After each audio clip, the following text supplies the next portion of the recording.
In this video, we're going to cover up our subject which is fundraising and management for entrepreneurs. ठीक है, इसको बोलते हैं entrepreneur. ठीक है, entrepreneur. ठीक है, एंटरप्रेन्योर नहीं बोलते हैं इसको, entrepreneur. ठीक है, ये बोलते हैं. प्रोनाउंसिएशन इसकी बेसिकली ये होती है.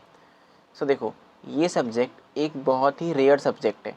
ये बहुत कम बच्चों के पास होता है because it's a latest one. Like इसका खाली अभी तक एक ही एग्ज़ाम हुआ है, बस इतना समझ जाओ तुम. एंड सबको नहीं मिलता है. अगर आपको इसको लेना है बेसिकली, अगर आपको इस सब्जेक्ट को लेना है तो इसके पहले के भी 3 भाई होते हैं. एंटरप्रेन्योरशिप एसेंशियल्स 1, देन 2 आता है, देन आता है क्रिएटिविटी एंड इनोवेशन. जिस बच्चे ने ये तीनों कंप्लीट किए होते हैं ना, उसको ही ये वाला ऑप्शन शो होता है. ठीक है, तो it's a very rare subject जो बहुत कम बच्चों के पास होता है. एंड किस्मत से मेरे पास भी है, पता नहीं कैसे ये सब्जेक्ट. ठीक है, that's why I am teaching this subject. अगर ये नहीं होता तो देयर आर चांसेस कि मुझे पता ही नहीं चलता ऐसा कुछ एग्जिस्ट कर, लाइक मुझे पता ही नहीं चलता कि ऐसा कुछ भी एग्जिस्ट करता है बेसिकली. बट चलो कूल थिंग है. अब देखो, इसका जो पेपर होता है ना, उसको करने के लिए लाइक रोट लर्निंग काम नहीं आती है. ठीक है, रोट लर्निंग बिल्कुल भी काम नहीं आएगी, बिल्कुल भी नहीं. कुछ लाइक रोट लर्निंग काम आ ही नहीं सकती है अगर आपको इसका पेपर अटैम्प्ट करना है तो. Fund raising in management for entrepreneurs का. ठीक है, हमको कुछ बेसिक कॉन्सेप्ट्स तो पता होने ही चाहिए, ये तो बात मैं मानता हूँ. बट स्टिल वो जो कॉन्सेप्ट्स हैं ना, वो मोस्टली बच्चों को, एटलीस्ट कॉमर्स वाले बच्चों को पता ही होता है. हाँ, इंग्लिश ऑनर्स वाले बच्चे और जो हो गए अलग स्ट्रीम के बच्चे, उनको तो मे भी ना पता हो. बट कॉमर्स वाले बच्चों को तो वो सारे कॉन्सेप्ट अच्छे से पता ही होते हैं, तो वो तो ईजिली वहाँ पर कर लेते हैं बेसिकली बिना पढ़े भी. Because I don't think so किसी का माइंड इतना बंद होगा कि हल्का फुल्का भी जी के ना लगा पाए. ठीक है, जी के मतलब जनरल नॉलेज ना लगा पाए. ठीक है, बाकी जो बच्चे बच गए इंग्लिश ऑनर्स के और या फिर किसी और सब्जेक्ट के, किसी और कोर्स के, तो उनके लिए कुछ बेसिक नॉलेज वगैरह जानना ज़रूरी है. बेसिकली कोर्स का कंटेंट पढ़ना ज़रूरी है. तो मेनली वीडियो तो उन्हीं के लिए है ना. बाकी जो कॉमर्स वाले बच्चे हो, चाहो देख सको, चाहो तो मत भी देखो, बिकॉज बेसिक तो तुमको आते होगा सारा सारा. बस तुम क्या करना, देखो मैंने तुमको दिया पेपर.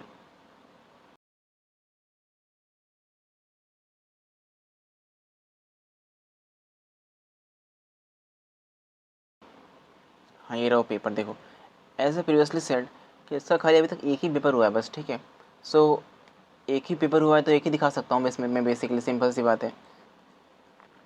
सो इसका सिलेबस ये है. एंड आई डोंट नो पता है कि नहीं पता, मगर जिसके भी लेक्चर पॉइंट 2 होते हैं ना, उसका पेपर 60 मार्क्स का होता है, 2 घंटे का होता है. मोस्ट प्रोबेबली ऐसे ही होता है. डेट्स वाई इसका पेपर भी 2 घंटे का एंड 60 मार्क्स का है. एंड पहला क्वेश्चन मोस्ट प्रोबेबली कंपलसरी ही होता है. छोड़ के मत चले आना.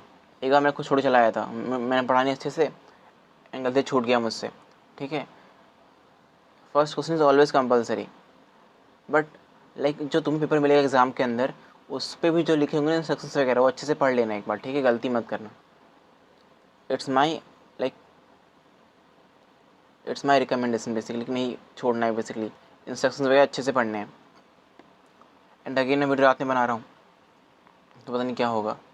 लाइक देयर आर चांसेस कि मेरी एनर्जी से लो फील हो, बट ऐसा होना तो नहीं चाहिए 3 कॉफ़ी पीने के बाद एटलीस्ट. ठीक है, फालतू बकवास नहीं करते हैं. तो जिन जिन बेसिकली जिनमें जो कॉमर्स है पहले से, वो क्या करना, बस वो ये पेपर गो थ्रू कर लो एंड हल्का फुल्का एनालाइज कर लो.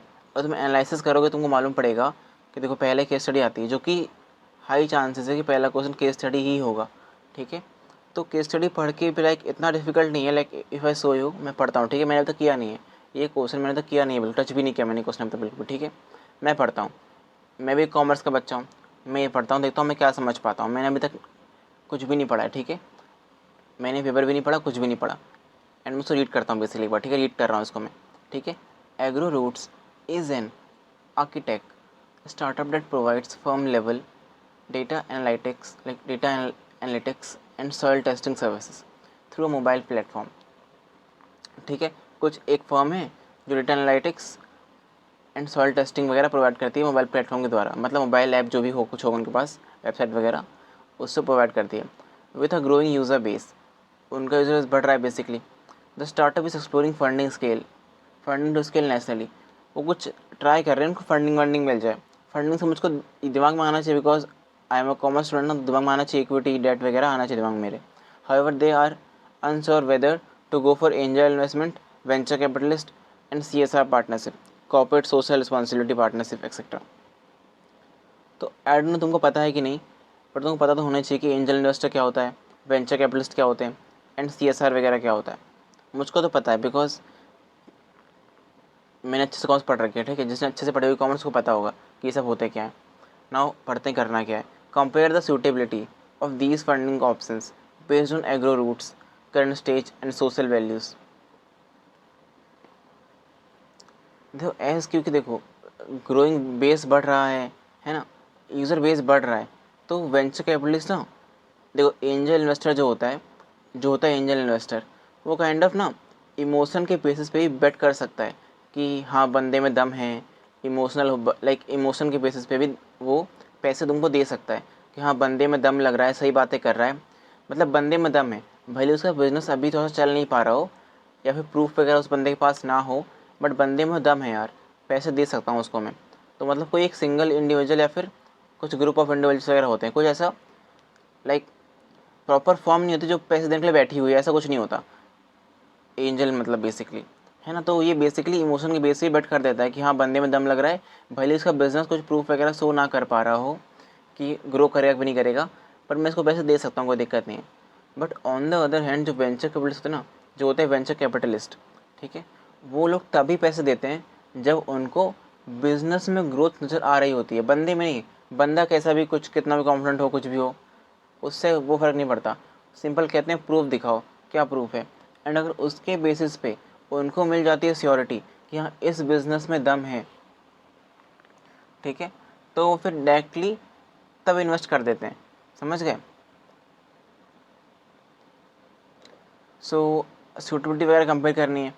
एज ए सेड जीके बहुत ज़रूरी है इसके लिए, ठीक है, जीके बहुत ज़रूरी है। तो मुझको इतना पता है कि हाँ एंजल इन्वेस्टमेंट क्यों कब करता है, वेंचर कैपिटलिस्ट कब करता है, compare suitability of these funding options based on aggregates, current stage and social values. And now CSR partnerships. जो CSR partnerships is like simple, कुछ उन लोगों से पैसे लेना जो लोग इन्वेस्ट करते हो उन सब बिजनेसेस में। देखो नॉर्मली तो उसका मतलब होता है कि एक फर्म एंड एक नॉन गवर्नमेंटल ऑर्गेनाइजेशन जो पब्लिक बेसिकली NGO वगैरह जो होते हैं उनका कोलेब्रेशन होना। But basically when we are talking about businesses वगैरह, तो अगर उसमें बात करते हैं CSR की, तो इट सिंपली मीन्स उन लोगों से पैसे लेना जो लोग उन बिजनेसेस में जो लोग उन बिजनेसेस में इन्वेस्ट करते हो, जो बिजनेसेस सोशल कॉजेस वगैरह पे काम करते हो, ठीक है। ऐसे लोगों से पैसे लेना, ऐसा नहीं कि ये लोग फ्री में पैसे दे देते हैं, ये लोग भी इक्विटी वगैरह लेते हैं, but normally in compare like when we compare to angel investor या फिर वेंचर कैपिटलिस्ट, ये लोग कम इक्विटी लेते हैं एंड कम इंटरफेयर वगैरह करते हैं। बेसिकली ये एक अच्छा सोर्स होता है। बेसिकली अगर तुमको इंटरफेयर नहीं चाहिए कुछ भी, तुमको ज़्यादा वो नहीं चाहिए कि कोई आगे बाहर से तुमको टोक झोंक करे, है ना, और तुम्हें ज़्यादा रिस्क हो कि ला भाई पैसे वापस कर, पैसे वापस कर, ऐसा कोई रिस्क तुमको नहीं चाहिए।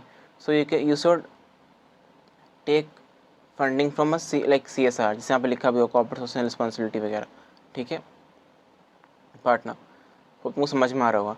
तो जब तुम अब मैं पढ़ता हूँ पहला part which is compare suitability of these funding options based on agro, current stage and social values. देखो सोशल वैल्यूज़ क्या है, पढ़ो उसको अच्छे से। अगर टेस्टिंग वगैरह कर रहे हैं ये लोग, सॉइल टेस्टिंग वगैरह कर रहे हैं, तो देयर मस्ट बी कि कुछ सॉइल वगैरह प्रोवाइड करना चाहते होंगे ना। सोचना है, ऐसे सोचना है कि हाँ अगर सॉइल टेस्टिंग वगैरह कर रहे हैं, डेटा एनालिस्ट वगैरह कर रहे हैं, है ना, कुछ एग्रीकल्चर वगैरह कर रहे हैं, मतलब कुछ ये एग्रीकल्चर के में ज़्यादा से ज़्यादा ये लोग वो लाना चाहते होंगे, बेसिकली इम्प्रूवमेंट लाना चाहते होंगे। एंड ज़्यादातर किसान तो बेचारे गरीब ही होते हैं, तो their solution must be very affordable. तो इनकी वैल्यू हो सकती है, अफोर्डेबल होना चाहिए, है ना, एंड क्वालिटी का होना चाहिए, बहुत क्वालिटी वर्क करना चाहिए, ऐसा नहीं होना चाहिए कि क्वालिटी पे कंप्रोमाइज़ हो गया। तो ये उन सोशल वैल्यूज़ हो सकती है। देखो यहाँ पे लिखा तो है नहीं सोशल वैल्यूज़, जो कि गलत बात है, लिखना चाहिए था, बट लिखा नहीं है, तो हमें खुद से कुछ अज्यूम कर लेना है, खुद से ही हमको कुछ ना कुछ अज्यूम कर लेना है, ठीक है। जैसे कि अच्छी क्वालिटी सर्विस देना, लो कॉस्ट पे देना, ठीक है, एंड काइंड ऑफ एक एथिकल एंड मॉरल कंडक्ट को फॉलो करना बेसिकली, है ना। तो ये सब कुछ जनरल हैं जो होते हैं नॉर्मली, वैल्यूज़ वगैरह, जनरल वैल्यूज़ वगैरह जो होते हैं नॉर्मली। तो अगर गिवन ना हो तो इनको एज्यूम कर लेना, ठीक है। तो अगर मैं बात करूँ एंजल इन्वेस्टमेंट की, तो अगर एंजल इन्वेस्टमेंट से अगर ये लोग पैसे लेते हैं तो वो पैसे दे देगा, अच्छी बात है, बट वो इंटरफेयर करेगा बहुत ज़्यादा, इंटरफेयर बहुत करेगा कि हाँ ये करो वो करो ये करो वो करो। एंड अगर उन्होंने वेंचर से पैसे लिए तो वेंचर वाला तो वही करेगा, फोर्स करेगा कुछ भी करो तुम, मेरे पैसे बढ़ा के दो, पैसे बढ़ा के दो, मेरे ग्रोथ चाहिए, ग्रोथ चाहिए, कैसे भी ग्रोथ चाहिए, बस दो, ग्रोथ चाहिए, है ना, ऐसे तुमको तंग करेगा। एंड वहीं अगर ले पैसे CSR से पैसे ले तो CSR से पैसे लेने के पहले उनको प्रूफ करना पड़ेगा कि हाँ तुम अच्छा काम कर रहे हो, लोगों के भले के लिए काम कर रहे हो। तो मतलब इससे फंडिंग मिल जाए तो अच्छी बात है, पर थोड़ा मिलना मुश्किल होती है। तो ऐसे करके हमें कंपेयर करना पड़ता है 8 मार्क्स के अकॉर्डिंग। नाउ सेकंड पढ़ते हैं, how can Agriroots build investor trust and ensure financial transparency while scaling. अब जो ट्रस्ट कैसे वो कर सकता है बिल्ड, ट्रस्ट देखो तब बिल्ड होता है ना जब ना तुम कुछ बातें कहो एंड विथ प्रूफ कहो, तभी देखो तुम खुद पे बात लेके देखो ना, मैंने कहा जीके लगाओ, अपनी जीके लगाओ। कैसे अगर तुम इन्वेस्टर होते तो तुम्हारा ट्रस्ट कैसे बिल्ड होता, कुछ झूठ बोलने से कि सर हम तो बहुत पैसे कमा देंगे महीने में, 1 साल में इतने पैसे हो जाएगा, यहाँ से वहाँ हो जाएगा, एंड प्रूफ मांगा तो प्रूफ है ही नहीं। तो तुम डिसेंट बातें कहो कि सर हाँ अभी थोड़ी दिक्कतें चल रही हैं, हाँ मैं मानता हूँ सर, चल रही थोड़ी दिक्कतें हैं अभी थोड़ी सी, या फिर जितना भी डिसेंट है मैं मानता हूँ आपके एक्सपेक्टेशन पे भी खड़ा नहीं उतर पा रहा हूँ मैंने माना आपकी बात को, बट आप सर ये देखिए ये सब में हमारी हमारे सेल्स रिपोर्ट है, सब रिपोर्ट है सर, ये कॉस्ट की रिपोर्ट है, एंड ये सब हमने रिसर्च वगैरह करी है, इसके हिसाब से अभी नहीं सर बट आने वाले 1-2 सालों में पक्का सर कुछ ना कुछ ग्रोथ देखने को ज़रूर मिलेगी, एंड सर मैं अपने बेस्ट इसके अंदर दे रहा हूँ। तो जब भी तुम सच बात बोलते हो, when you are saying truth with proper confidence and with proof, तो ट्रस्ट बिल्ड होता है ना। And instead of financial transparency, वही यार अपनी बैलेंस शीट वगैरह प्रॉपर बुक्स वगैरह मेंटेन कर रखना एंड प्रॉपरली उनको शो करते रहना, एंड कोई भी एरर वगैरह नहीं होना चाहिए बुक्स के अंदर, है ना। बस by this way they can maintain financial transparency also. देखो ये तो मैंने मन से बनाना के बोल दिया पूरा आंसर, इसका आंसर भी अच्छे से हम ऐसे भी कर पाएंगे, वो देखते हैं वो क्या आंसर करता है, बट ये तो मैंने मन से बनाना के बोल दिया। कुछ इसी तरह से तुमको भी सोचना है एग्ज़ाम के अंदर, जैसे मैंने अभी सोचा, समझ गए, तुमको भी ऐसे ही सोचना है, घबराना नहीं है, बिकॉज अगर तुम इस पेपर में सोच नहीं पाए तो दिक्कत हो जाएगी। जैसे देखो यू आर अ को फाउंडर, तुमसे सोचने को कह रहे हैं, कुछ भी तुमसे रट कर नहीं मांग रहे कि बताओ डेट फाइनेंसिंग क्या होती है, हाँ ऐसा मांग सकते हैं, but mostly paper is like GK based, समझ रहे हो। अगर ये वाला पढ़ूँ मैं, you are the co founder of a startup preparing to launch a tech enabled delivery service in a Tier 2 city. Investors have asked for detailed financial plan before competing and seed funding. What key elements would you include in your financial planning and budgeting document to ensure clarity, feasibility and alignment? तो they are asking what financial planning एक topic होता है हमारा, उसके बारे में बात कर रहे हैं। Your startup has received 25 lakh रुपये, देखो योर आ रहा है ना बार बार, तुम्हें बार बार चाह रहे हैं इंक्लूड करना ये लोग। Your startup has received 25 lakh रुपये ग्रांट फ्रॉम अ CSR, वही ये ग्रांट मिला तुमको, मिलना मुश्किल होता है पर मिल जाए तो अच्छी बात होती है, क्योंकि बीच में ये लोग इंटरफेयर वगैरह नहीं करते हैं, बहुत ज़्यादा करते ही नहीं है बेसिकली, पैसा डूब भी गया तो ज़्यादा कोई दिक्कत की बात नहीं है। What step would you take to manage this funding responsibly and ensure alignment with impact goals. ठीक है, यहाँ पे बात हो रही है फंड मैनेजमेंट वगैरह की। Critically compare equity and debt financing as fund raising options for early stage ventures. अगर तुम्हारा स्टेज अर्ली है तो whenever your stage is early, there are chances तुम्हारे पास ज़्यादा कुछ प्रूफ ना हो, ज़्यादा कुछ सेल्स वगैरह ना हो और एसेट वगैरह ना हो, तो तुमको डेट तो मिल नहीं सकता, डेट मिलना मुश्किल है, बट तुमको इक्विटी मिल सकता है अगर तुम एंजल इन्वेस्टर वगैरह को उनका तुम्हारा कॉन्फिडेंस जीत लो, तो कुछ इक्विटी वाले तुमको मिल सकती है फंडिंग, बिकॉज इक्विटी के लिए तुमको ज़रूरत नहीं पड़ती कुछ भी एसेट वगैरह रखने की। Under what condition should the entrepreneur prefer one over other. अगर बंदे के पास अर्ली स्टेज में अच्छा खासा सेल्स हो रही है, उसके पास प्रॉपर एसेट वगैरह है गिरवी रखने के लिए, दिखाने के लिए बैंक वगैरह को, तो ही और she can prefer debt options. If नहीं है तो इक्विटी प्रीफर करना चाहिए। जस्टिफाई और आंसर विद एग्जांपल्स, हाँ एग्जांपल्स वगैरह लिखना बहुत ज़्यादा ज़रूरी है, एग्जांपल्स अगर लिखोगे तो अच्छी बात रहती है बहुत ज़्यादा। As a first generation entrepreneur with limited access to external funding, you decided to bootstrap your venture during its early stages. देखो bootstrap मतलब होता है ना कि सब कुछ अपने हिसाब से फंड, अपने पैसे से फंड करना, किसी कुछ पैसे ना लेना। Discuss advantage and limitation of this decision, how might bootstrapping approach influence the long term. Financial stability and growth trajectory of your startup, ठीक है। एंड नाउ शॉर्ट नोट्स वगैरह आ गए, वर्किंग कैपिटल क्या होता है, सोशल इम्पैक्ट इन्वेस्टिंग क्या होता है, क्राउड फंडिंग क्या होती है ना, सीड फंडिंग क्या, व्हाट इज़ क्राउड, अच्छा 2 बार आ गया क्राउड फंडिंग ना, कोई बात नहीं। ऐसी चीज़ें हो सकती हैं, तैयार रहना बेसिकली, कुछ भी गलतियाँ पेपर में हो सकती है, तैयार रहना उसके लिए भी, कुछ गलतियाँ वगैरह हो तो as soon as possible report करना। जैसे यहाँ पे क्राउड फंडिंग लिखा है, व्हाट इज़ क्राउड फंडिंग लिखा है, दोनों सेम क्वेश्चन है बेसिकली, तो ऐसी गलतियाँ भी हो सकती हैं। हो सकता है कि यहाँ पर 3 घंटे लिख दिया हो, ये भी हो सकता है, तो वहाँ पे एक बार टीचर से ज़रूर कहना, सर हमारा तो पेपर 2 घंटे का होता है, एक बार वेरीफाई करवा लो, तो वेरीफाई कर लेंगे हाँ सही लिखा है गलत लिखा है, क्योंकि most probably the paper should be of 2 hours only, not 3 hours और नॉट 1 hour, ठीक है, end of 60 marks only, not 90 not 30।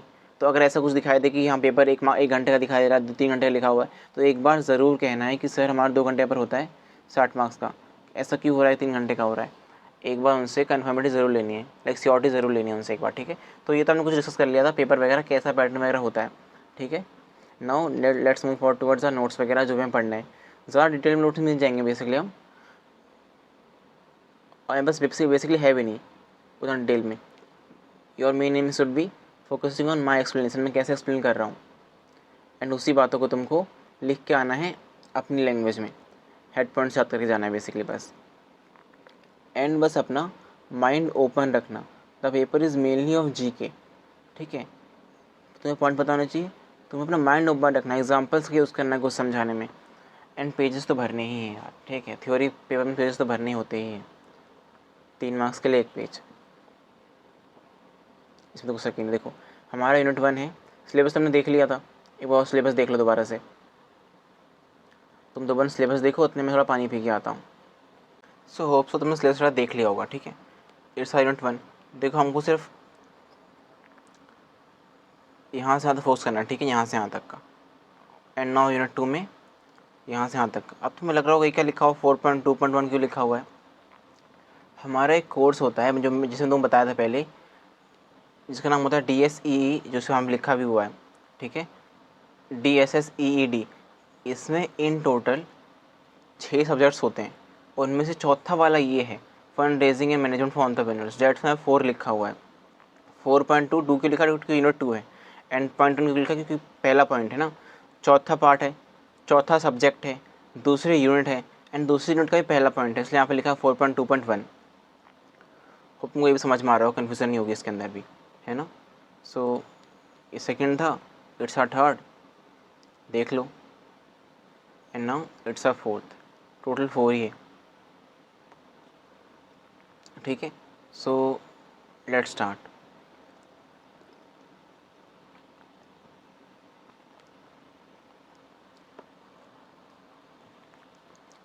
First meaning of fund raising, क्या मतलब होता है फंड रेजिंग का, पैसे लेके आना बेसिकली।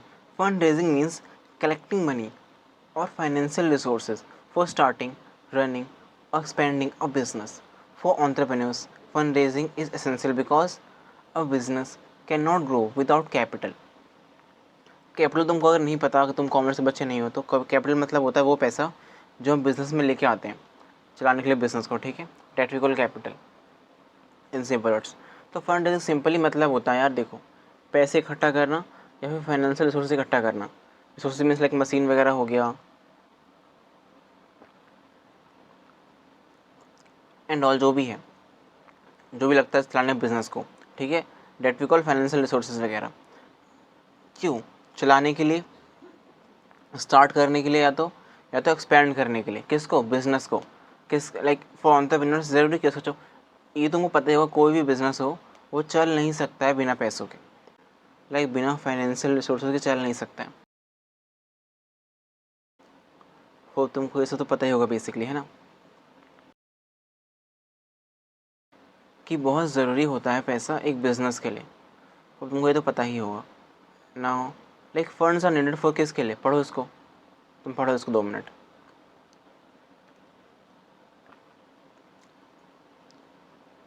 लो जूम कर दिया। Funds are needed starting the venture, buying machines etcetera, hiring staff, marketing, managing daily expenses, expending the operations, इनके लिए चाहिए होता है पैसा, ठीक है। और भी लिख सकते हो पॉइंट, यहाँ पे इतना लिखा है। इंपॉर्टेंस ऑफ फंड रेजिंग, पढ़ो इसको 2 मिनट ही, तुम पढ़ो इसको। क्या लिखा है?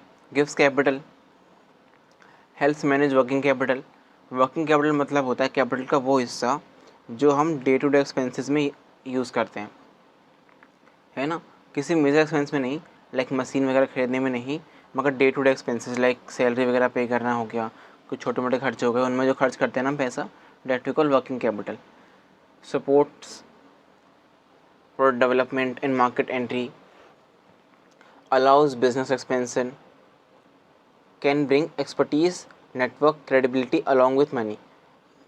बेसिकली पैसे लेके आने की इंपॉर्टेंस लिखी हुई है, वही almost same to same importance है, ज़्यादा फर्क नहीं है, थोड़ा सा फ़र्क है। फंड्स की इंपॉर्टेंस लिखी है, यहाँ पे फंड्स को लेके आने की इंपॉर्टेंस लिखी हुई है ना, वही लिखा है। तो थोड़ा सा फ़र्क है दोनों, एक बार तुम ट्राई करना खुद से पढ़ के समझने का, ईजी है वैसे, ज़्यादा डिफिकल्ट नहीं है। नाउ सोर्सेज ऑफ फाइनेंस, देखो टोटल 2 सोर्सेस होते हैं, ठीक है। अभी तुम ये भूल जाओ, मैं जो बोल रहा हूँ फोकस करो उस बात पे। तो मुझे पानी पी लेने दो पहले, गला बहुत ख़राब हो रखा है, तुम्हें पता नहीं है। 2 होते हैं basically, internal and external. Internal में ना हमारे पैसे, हमारे या तो हमारे रिलेटिव वगैरह के पैसे, रिलेटिव हो गया, घर में कोई हो गया, भाई बहन हो गए, उनके पैसे, बेसिकली उनको मैं एक ब्रॉडर कैटेगरी में बोलते हुए अपने पैसे, अपने खुद के पैसे बोल देता हूँ, बिकॉज यहाँ पे मैं मान के चल रहा हूँ असम्पशन कि तुम्हारे रिलेटिव वगैरह अच्छे होंगे, जो तुमको मानते होंगे, खड़ूस नहीं होंगे, जो कि एक बहुत गलत असम्पशन है, जो जैसा कभी होता नहीं है, बट मानना पड़ता है, ठीक है। तो रिलेटिव वगैरह पैसा हो गया, खुद का पैसा हो गया, that we call internal sources of funds. दोस्त वगैरह से लिया होगा तब भी इंटरनली होता है। एंड एक होता है एक्सटर्नल, बाहर से पैसे लेके आना। बाहर से पैसे लेके आने में भी ना मेनली देखो 2 कैटेगरी होती है, मेनली 2 होती है, उसके बाद कैटेगरी ऐड होती रहती है। मेनली 2 होती है, इक्विटी और डेट। डेट मतलब होता है लोन लेना बेसिकली। अब लोन लेना मतलब या तो लोन बैंक से लिया जा सकता है, या तो लोन बैंक से लिया जा सकता है, या तो फिर लोगों से लिया जा सकता है, कैसे भी लोन लिया जा सकता है, ठीक है। लोगों से लिया जा सकता है। अगर लोगों से तुम लोन लोगे तो तुमसे कुछ मांगेंगे, प्रूफ वगैरह मांगेंगे, तो इसलिए बनाया गया डिबेंचर्स को। Debentures are tool to take loan from the people. Debenture it's like equity की तरह होता है। डिबेंचर तुम ऐसे मान लो कि हमने लाइक लेट्स से हमने एक पेपर था, ठीक है, एक पेपर था, उसके किए 100 हिस्से, एंड हर एक हिस्से को हमने नाम दिया डिबेंचर। एक डिबेंचर्स बेसिकली एक हिस्सा मतलब एक डिबेंचर, 2 में 2 डिबेंचर। तो हमने अब पैसा मांगा, तो लोगों ने कहा तुमको पैसे क्यों दें, तो आपने कहा हम लोन ले रहे हैं आपसे, लोन के बदले हम आपको लाइक इंटरेस्ट वगैरह पे करते रहेंगे, एंड आपको एंड में आपको लोन चुका देंगे। तो लोगों ने कहा हाँ ठीक है, लोन दे रहे हो तो ठीक है, अच्छी बात है, पर प्रूफ तो दो कि हम लाइक तो हमने तुमको लोन दिया है, दो प्रूफ। तो वही प्रूफ के बदले तुम उनको वो एक टुकड़े का कागज़ दे देते हो कि अगर आपने एक डिबेंचर लिया जो कि लेट से 1000 रुपये का था, तो ये लीजिए आप प्रूफ रखिए, इसके बदले ये प्रूफ है।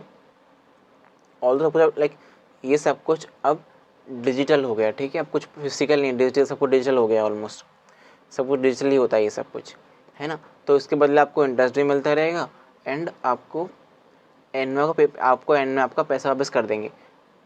एंड एक होती है इक्विटी। इक्विटी मतलब बिजनेस का हिस्सा देना, लाइक बिजनेस में 100 हिस्से होते हैं मान लो, ठीक है, बिजनेस का हिस्सा। अगर आपने बिजनेस का हिस्सा दे दिया, अगर आपने बिजनेस का हिस्सा दे दिया, तो इट मीन्स लेट से 100 हिस्से थे, तो आप तब तक ही मालिक रह सकते हो बिजनेस में जब तक आपके पास सबसे ज़्यादा स्टेक हो, ठीक है। या तो जितने भी मालिक हैं, टोटल मान लो 100 मालिक हो सकते हैं, तुक्के के लिए मान लो 100 मालिक हो सकते हैं, बिकॉज 100 हिस्से हैं, 100 मालिक हो सकते हैं, समझने के लिए मान लो बस तुम, ठीक है, 100 मालिक हो सकते हैं। तो या तो आपके पास सारे मालिकों से, जितने मालिक हैं उन सबसे ज़्यादा हिस्सा हो। लेट्स से अगर आपके पास 20% भी है एंड बाकियों के पास से 10% है, ठीक है, तब भी आप ही मालिक रहोगे। या तो आपके पास 51% हो बिजनेस का, 51 टुकड़े हों बेसिकली बिजनेस के, तब आप मालिक हो सकते हो, ठीक है। तो बाकी टुकड़ा जो बाकी टुकड़े बच गए, लाइक जो कि 49 पीसेस जो बच गए हमारे पास 49%, वो तुम लोगों को दे सकते हो कि हाँ आप हमारे बिजनेस का स्टेक खरीद लो, इसके बदले आप हमको पैसे दे दो। तो इसमें क्या होता है ना, हमें कोई भी इंटरेस्ट वगैरह पे करने की नीड नहीं होती। ऑल दो लोग कर देते हैं पे, उससे कुछ बोलते हैं मुझे याद नहीं आ रहा, पर वो इंटरेस्ट नहीं होता, कंपलसरी नहीं होता बेसिकली वो, ठीक है। वो पे करते हैं, मन करा तो कर दिया, नहीं करते कोई दिक्कत नहीं है। एंड में वापस पैसा करना भी कुछ कंपलसरी नहीं है, बिकॉज मालिक है ना। मैंने कहा मालिक, अब मालिक को पैसा मिले ना मिले वो ज़रूरी नहीं है। पहले पैसा देना पड़ता है, जिससे लोन लिया है, लोन चुकाना पड़ता है पहले, है ना। तो पहले डिबेंचर होल्डर को पैसा पे होता है, देन मालिक को पैसा मिलता है। एंड मैंने कहा मालिक है, तो अगर आपने किसी को हिस्सा दिया ना तो वही मालिक बन गया।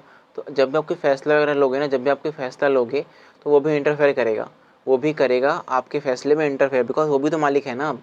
तो अगर बिजनेस के लिए कोई फैसला लिया जा रहा है अगर, तो वो भी तो इंटरफेयर करेगा। तो it will like it will cause hindrance, you can say hindrance वगैरह इन योर डिसीजन मेकिंग। मतलब अब decision making solely in your hands नहीं रही, अब वो डिपेंड करती है किसी और बंदे पे भी। लेट्स से किसी ने आपके बिजनेस का 10% खरीद लिया, तो अब वो भी अच्छा खासा हकदार है एंड अच्छा खासा काबिल है आपके डिसीजंस को हिंडर करने के लिए, है ना। और यू कैन से इन simple words it's dilution of decision making. मतलब सोली आपके हैंड में नहीं रहा। अगर आप चाहो कुछ भी करना तो आपको दूसरे बंदों से पूछना पड़ेगा, उनसे परमिशन वगैरह लेनी पड़ेगी। अगर उन्होंने मना कर दिया तो it will lead to conflicts and all. और तुमको समझ में आया होगा, है ना, मेनली तुमको समझा दिया। एंड बाकी कुछ सोर्सेज वगैरह बच गए होंगे, विच इज़ क्राउड फंडिंग वगैरह, सब कुछ बच गया होगा, थोड़ा सा तो आगे आगे देख लेंगे। तो इंटरनल मतलब पर्सनल सेविंग्स वगैरह, रिटर्न अर्निंग्स। हाँ, एक ये भी होता है, रिटर्न अर्निंग्स भी होता है। ये क्या होता है, इट्स सिंपली कि बिजनेस से कमाया प्रॉफिट, ठीक है, बिजनेस से प्रॉफिट कमाया, तो मैंने क्या कहा था, अगर डिबेंचर का केस है तो इंटरेस्ट पे करना पड़ेगा, वो तो हमारी एक लाइबिलिटी है कि हाँ इंटरेस्ट पे करना पड़ेगा। बट इक्विटी में हमारी मर्जी है, बांटो ना बांटो। तो अगर पैसा बच गया सब करने के बाद भी, डिबेंचर होल्डर को पैसा से देने सबका सब कुछ करने के बाद भी अगर पैसा बच गया, तो यू हैव टू ऑप्शन, या तो इक्विटी वाले में बांट दो, जो इक्विटी जो मालिक है उनमें बांट दो, या तो बिजनेस के लिए रख लो पैसा बचा के, जो बाद में मुसीबत में काम आए, बेसिकली सेविंग्स वगैरह। वो भी काइंड ऑफ अपना ही पैसा बन जाता है, जो हमने मेनली रखा है बिजनेस के लिए। खुद के उसके लिए नहीं रखा, अपना पैसा है बट बिजनेस के उसके लिए रखा है, खाली बिजनेस में यूज़ हो सकता है basically. That also a part of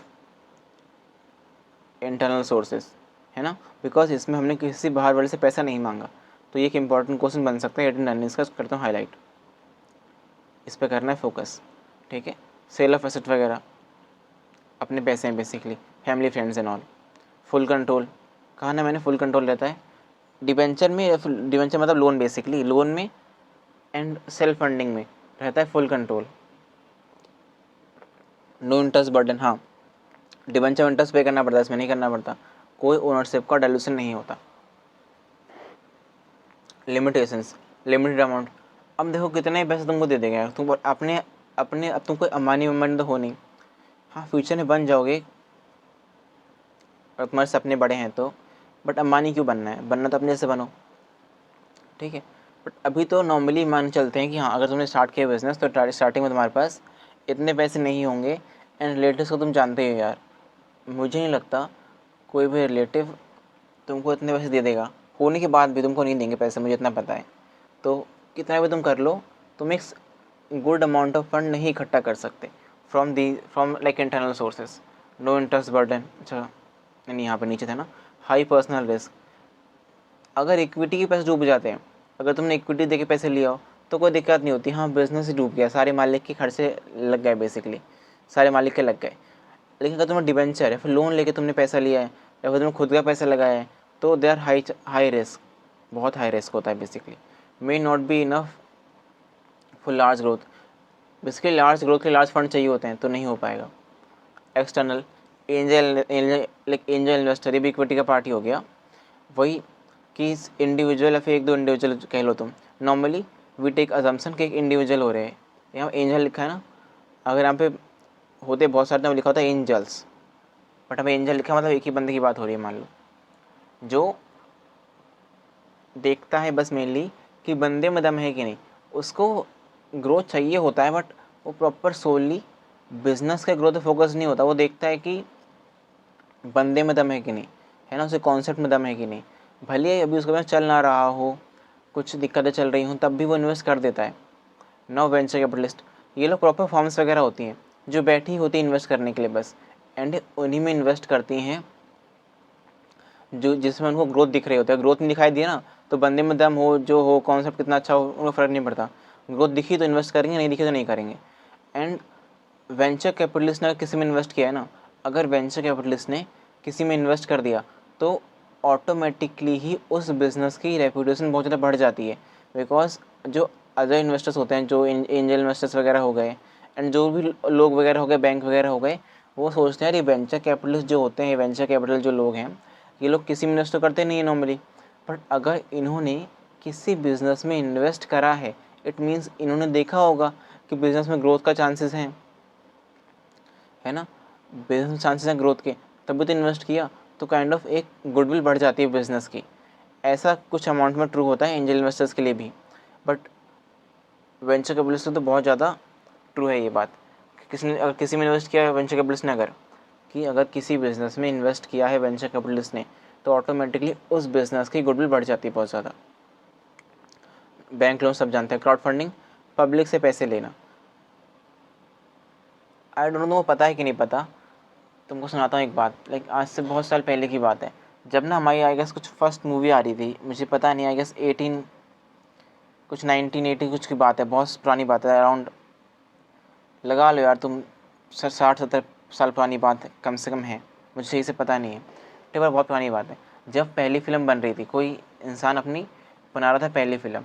अब फिल्म बेसिकली फ़िल्म नहीं, फिल्म बना रहा था, तो उसके पास पैसे थे नहीं, ही डो लाइक उसको उतने पैसे थे नहीं कि वो अच्छे से फ़िल्म बना पाए।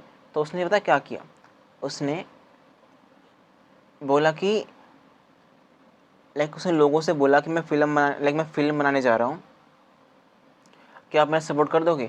आप में से अगर हर कोई मुझको 2-2 रुपये दे दे, आम पब्लिक से, नॉर्मल जनता से उसने कहा, अगर हर कोई मुझको दे दे 2-2 रुपये, तो मेरी बहुत हेल्प हो जाएगी, मेरी फ़िल्म बन जाएगी। एंड अगर मेरी फ़िल्म ने सक्सेस किया, अगर करा सक्सेस, तो सक्सेस किया अगर, तो मैं आपको डबल पैसे वापस कर दूँगा, 4-4 रुपये वापस कर दूँगा, है ना। तो स्टार्टिंग में लोगों ने ट्रस्ट दिखाया कि हाँ फ़िल्म बना रहा है, उस समय नया-नया कॉन्सेप्ट था, तो लोगों ने सपोर्ट किया कि हाँ यार देखते हैं हम भी कैसा होता है, फ़िल्म वगैरह मैंने कभी देखी नहीं है, एंड चल ही जाएगा यार, उतना डिफ़िकल्ट नहीं होगा। तो लोगों ने पैसे दे दिए उसको 2-2 रुपये, फ़िल्म बन गई, है ना। अब क्योंकि लोगों ने पैसे दिए थे ना, तो लोग खुद भी देखने गए कि चलो खुद भी देखने जाते हैं, एंड लोगों ने अपने रिश्तेदारों को भी भेजा, दोस्तों को भी भेजा, जाओ तुम भी देख के आओ, जाओ तुम भी देख के आओ, ताकि फ़िल्म चल जाए। क्योंकि अगर फ़िल्म चल गई तो सबको उनके पैसे डबल होकर वापस मिलने वाले थे बेसिकली। तो लोगों ने इंटरेस्ट दिखाया, एंड लोगों ने बहुत बढ़ावा दिया खुद से, बेसिकली वो एक काइंड ऑफ मार्केटर भी बन गए उसी बिज़नेस के लिए भी। तो ये भी क्राउड फंडिंग का एडवांटेज है कि लोग खुद मार्केटर बन जाते हैं। एंड वो बहुत पुरानी बात है, तो उससे में 2 रुपये बहुत बड़ा अमाउंट हुआ करते थे, बहुत बड़ा अमाउंट। तो ये मैं सोचा 4-2 रुपये नहीं, उसमें बहुत बड़ा अमाउंट था 2 रुपये, है ना। और ये सच बोल रहा हूँ, झूठ नहीं बोल रहा हूँ, मन का ही नहीं है। तो इसमें फ़ायदा ये भी होता है कि लोग खुद भी बन जाते हैं मार्केटर ना। गवर्नमेंट स्कीम्स वगैरह ये तो सबको पता ही है, ग्रांट्स CSR के अंदर आता है मेनली, गवर्नमेंट की स्कीम का पार्टी होता है। बट ज़रूरी नहीं है ग्रांट्स जो हो खाली गवर्नमेंट ही दे, कोई भी दे सकता है ग्रांट्स वगैरह, है ना। कोई पब्लिक, कोई प्राइवेट इंस्टीट्यूशंस वगैरह भी ग्रांट दे सकता है। जैसे कि लेट्स से फिजिक्स वाला है, उन्होंने देखा कि हाँ कोई बच्चा अच्छा काम कर रहा है, इसको सपोर्ट करने की ज़रूरत है, तो उन्होंने उनको कुछ पैसे उन्होंने उस बच्चे को कुछ दे दिए पैसे वगैरह। तो अब देखो फिजिक्स वाला तो कोई गवर्नमेंट है नहीं, बट उन्होंने उसको कुछ पैसे दे दिया, मतलब कुछ हेल्प कर दी। एंड उसके बदले उन्होंने क्या मांगा, कुछ नहीं मांगा, उसके बदले बस दे वांट कि हाँ वो सक्सेस कर जाए बच्चा। एंड अगर सक्सेसफुल हो गया तो बस मिठाई उठाई ला के दे दे, हम खिला दें, इतनी मांगा ना उन्होंने। मतलब उन्होंने मांगा बहुत कम, लिया उन्होंने बहुत कम, वो भी तब जब सक्सेस हो जाए, नहीं हो तो कोई बात नहीं, है ना। तो in simple words, grants are a very good thing, but वो मुश्किल से ही मिलते हैं, है ना। सपोर्ट करने के लिए होते हैं बेसिकली, सबको नहीं मिलते। CSR support same to same grant जैसे ही होता है ये भी ऑलमोस्ट, ठीक है। स्ट्रेटेजिक पार्टनरशिप, 2 लोग मिलकर आपस में पार्टनरशिप कर लेते हैं, मे बी एक के पास दिमाग ज़्यादा हो, एक के पास पैसा ज़्यादा हो, तो तुम कह रहा है कि हाँ हम लोग पार्टनर कर लेते हैं, मैं तुझको दूंगा, मैं तुझको दे दूंगा पैसे वगैरह, तू चला लियो बिजनेस वगैरह, है ना, ऐसे करके you can understand this. Now boot strapping and self financing देखते हैं। बूट स्ट्रैपिंग बताइए था तुमको कि सारा पैसा खुद से पे करना। Boot strapping means starting and growing a business using personal money, internal cash flow, minimum outside funding. यहाँ पर नो पता क्यों लिखा नहीं है, नो उसने लिखा बिकॉज ऑफ रिलेटिव्स वगैरह। अगर रिलेटिव्स ने पैसे वगैरह दिए हैं तो वो भी काइंड ऑफ एक आउटसाइड फंडिंग ही हल्की फुल्की मान लेते हैं, इसलिए यहाँ पर लिखा है मिनिमम आउटसाइड फंडिंग। अदरवाइज अगर तुम यहाँ पर नो भी लिख दोगे कोई दिक्कत नहीं है, अगर तुम यहाँ पे नो भी लिख दोगे ना कि नो आउटसाइड फंडिंग तब भी कोई दिक्कत नहीं है। समझ गए बूटस्ट्रैपिंग क्या मतलब क्या होता है। फीचर्स देख लो, founder uses own saving, low dependence on investor, dependence होती ही नहीं है, careful spending, slow but controlled growth, advantages वगैरह। देखो फीचर्स मतलब होता है ना, जो चीज़ें होती हैं, सही हो या गलत हो, होती हैं, हम बात नहीं कर रहे सही गलत की। डेट फीचर्स नो एडवांटेज, इसको नीचे लेके आओ यार। Advantage: full control stays with founder, no dilution of ownership, strong cost discipline, less external pressure, होता ही नहीं है, हल्का फुल्का होता है, रिलेटिव वगैरह कर दें। Business becomes financially careful. Limitations देखो, तुम कहो केयरफुल मतलब, है ना, what is the meaning of financial careful. अगर बंदा बाहर से पैसे लेगा तो केयरफुल नहीं होगा, लाइक मीन्स अगर बंदा बाहर से ले ले पैसे तो क्या तब केयरफुल नहीं होगा क्या। देखो मानो चाहे ना मानो, अगर अपने खुद के पैसे दाव पे लगे होते हैं ना, तो एक फाउंडर फिर एक बिजनेसमैन कुछ ज़्यादा ही केयरफुल होता है। अगर मुझे इक्विटी से पैसे मिलते हैं तो मुझे पता है अगर डूब भी गया तो कोई दिक्कत नहीं है। अगर मुझको डेट से पैसे मिलते हैं तो मुझे पता है अगर मैंने बैंकरप्सी फाइल कर दी, है ना, तो मुझसे कितने पैसे ले लेंगे, सब बेच देंगे, सब बेच बाज के जितने पैसे होते हैं उतने लेंगे ना, जान तो मार नहीं देंगे, है ना, अगर मैंने बैंकरप्सी फाइल कर दी तो। बट अगर बंदे खुद के पैसे लगे हुए हैं ना, तो जानता है कि मेरे अगर खुद के पैसे लगे हुए हैं तो सब कुछ डूब जाएगा, है ना, इसमें बैंकरप्सी मैटर नहीं करती, सब कुछ डूब जाएगा मेरा। तो बंदा कहीं ना कहीं ज़्यादा केयरफुल रहता ही है। स्लो ग्रोथ होती है लिमिटेशंस में, लिमिटेड फंडिंग होती है, पर्सनल फाइनेंशियल स्ट्रेस होता है, hard to scale quickly, may delay hiring, marketing expense in all. Now financial planning and budgeting. देखो ये एक इंपॉर्टेंट क्वेश्चन है, अभी हमने देखा भी था फाइनेंशियल प्लान का इंपॉर्टेंट क्वेश्चन है, इसको कर दो हाईलाइट। ये क्वेश्चन इंपॉर्टेंट, ये पूरा टॉपिक ही इंपॉर्टेंट है बहुत ज़्यादा, ठीक है। विच इज़ तुम्हें ना बस याद करने की एलिमेंट्स एंड अपने हिसाब से बना के हर एक की एलिमेंट में दो दो लाइन लिख देना। समझ गए। की एलिमेंट्स क्या है, स्टार्टअप कॉस्ट एस्टिमेट। पहला स्टार्ट तो वो है यार कि बताओ कितने कॉस्ट लग जाएगा, एस्टिमेट करो। लाइक कंप्लीटली तो कह पाना मुश्किल ही है, but at least we can give a estimate, right. Estimate हम दे ही सकते हैं। रेवेन्यू फोरकास्ट करना कि पैसा कब तक आ जाएगा, कितना पैसा कब तक आना स्टार्ट हो जाएगा। मतलब मैं कहता हूँ अगर मैंने अभी स्टार्ट किया तो अराउंड 5 महीने बाद मेरा रेवेन्यू स्टार्ट हो जाएगा, this we call revenue forecasting. Expense forecasting कि अगर मैं रफ एस्टिमेट भी लगाऊं तो कितना एक्सपेंस मेरा हो जाएगा, लेट से 6 महीने में, कितना एक्सपेंस मेरा मैक्सिमम हो जाएगा 6 महीने में, क्या उसके अकॉर्डिंग बस पैसे वगैरह हैं कि नहीं। नाउ कैश फ्लो प्रोजेक्शन, कितना पैसा कहाँ से आएगा, कितना पैसा कहाँ जाएगा, that will call cash flow projection. Cash का आना जाना प्रोजेक्ट करना फ्यूचर में, लाइक फ्यूचर के लिए प्रोजेक्ट करना, कितना पैसा कहाँ से आएगा, कितना पैसा कहाँ जाएगा, that will call cash flow projection in simple words only, ठीक है। अदरवाइज इन डिटेल तो और भी थोड़ा बड़ा होता है टॉपिक। वर्किंग कैपिटल एस्टिमेट कि हमको डेली डे टू डे में, like working capital estimate like हमको डे टू डे में कितना वर्किंग कैपिटल चाहिए होगा, basically how much working capital is needed. Working capital simply means कि कितना हमारा डे टू डे खर्चा है, डे टू डे एक्सपेंस है, लाइक सैलरी वगैरह पे करना हो गया, कुछ रिपेयर्स वगैरह कराने हो गए, कुछ ख़राब वगैरह हो गया तो वो ठीक कराना हो गया। तो मतलब हमारा normal day to day expense है ना, not like any major expense की कुछ एसेट खरीदना पड़ा, कोई लाइबिलिटी वगैरह हो गई, ऐसा कुछ नहीं, नॉर्मल हमारा day to day expense. That recall working capital estimate. Break even analysis, कब तक हम अपना कॉस्ट कवर अप कर लेंगे। ब्रेक इवन मतलब नो प्रॉफिट नो लॉस, कब तक हम अपना कॉस्ट कवर अप कर लेंगे, कितने अमाउंट ऑफ हमारी सेल हो जाए। लेट्स से मैंने कहा कि मैंने स्टार्टिंग में 10 लाख रुपए लगाए थे, तो ये मेरी कॉस्ट हो गई, ये मेरा एक्सपेंस हो गया। इसको कवर अप करने के लिए अगर मैं 1 लाख पीस बेच देता हूँ, अपना 1 लाख यूनिट बेच जो मैं बेच रहा हूँ, तो मेरी सारी कॉस्ट कवर अप हो जाएगी एंड तब तक मैं नो प्रॉफिट नो लॉस पे आ जाऊँगा। That we call break even point. क्या ब्रेक इवन हो गया, अब सिर्फ प्रॉफिट ही होना। उसके बाद प्रॉफिट लॉस फोरकास्ट, कितना प्रॉफिट कितना लॉस हो सकता है, अगर प्रॉफिट हो कितना हो सकता है, अगर लॉस हो कितना हो सकता है। That we call profit loss forecast. Contingency fund,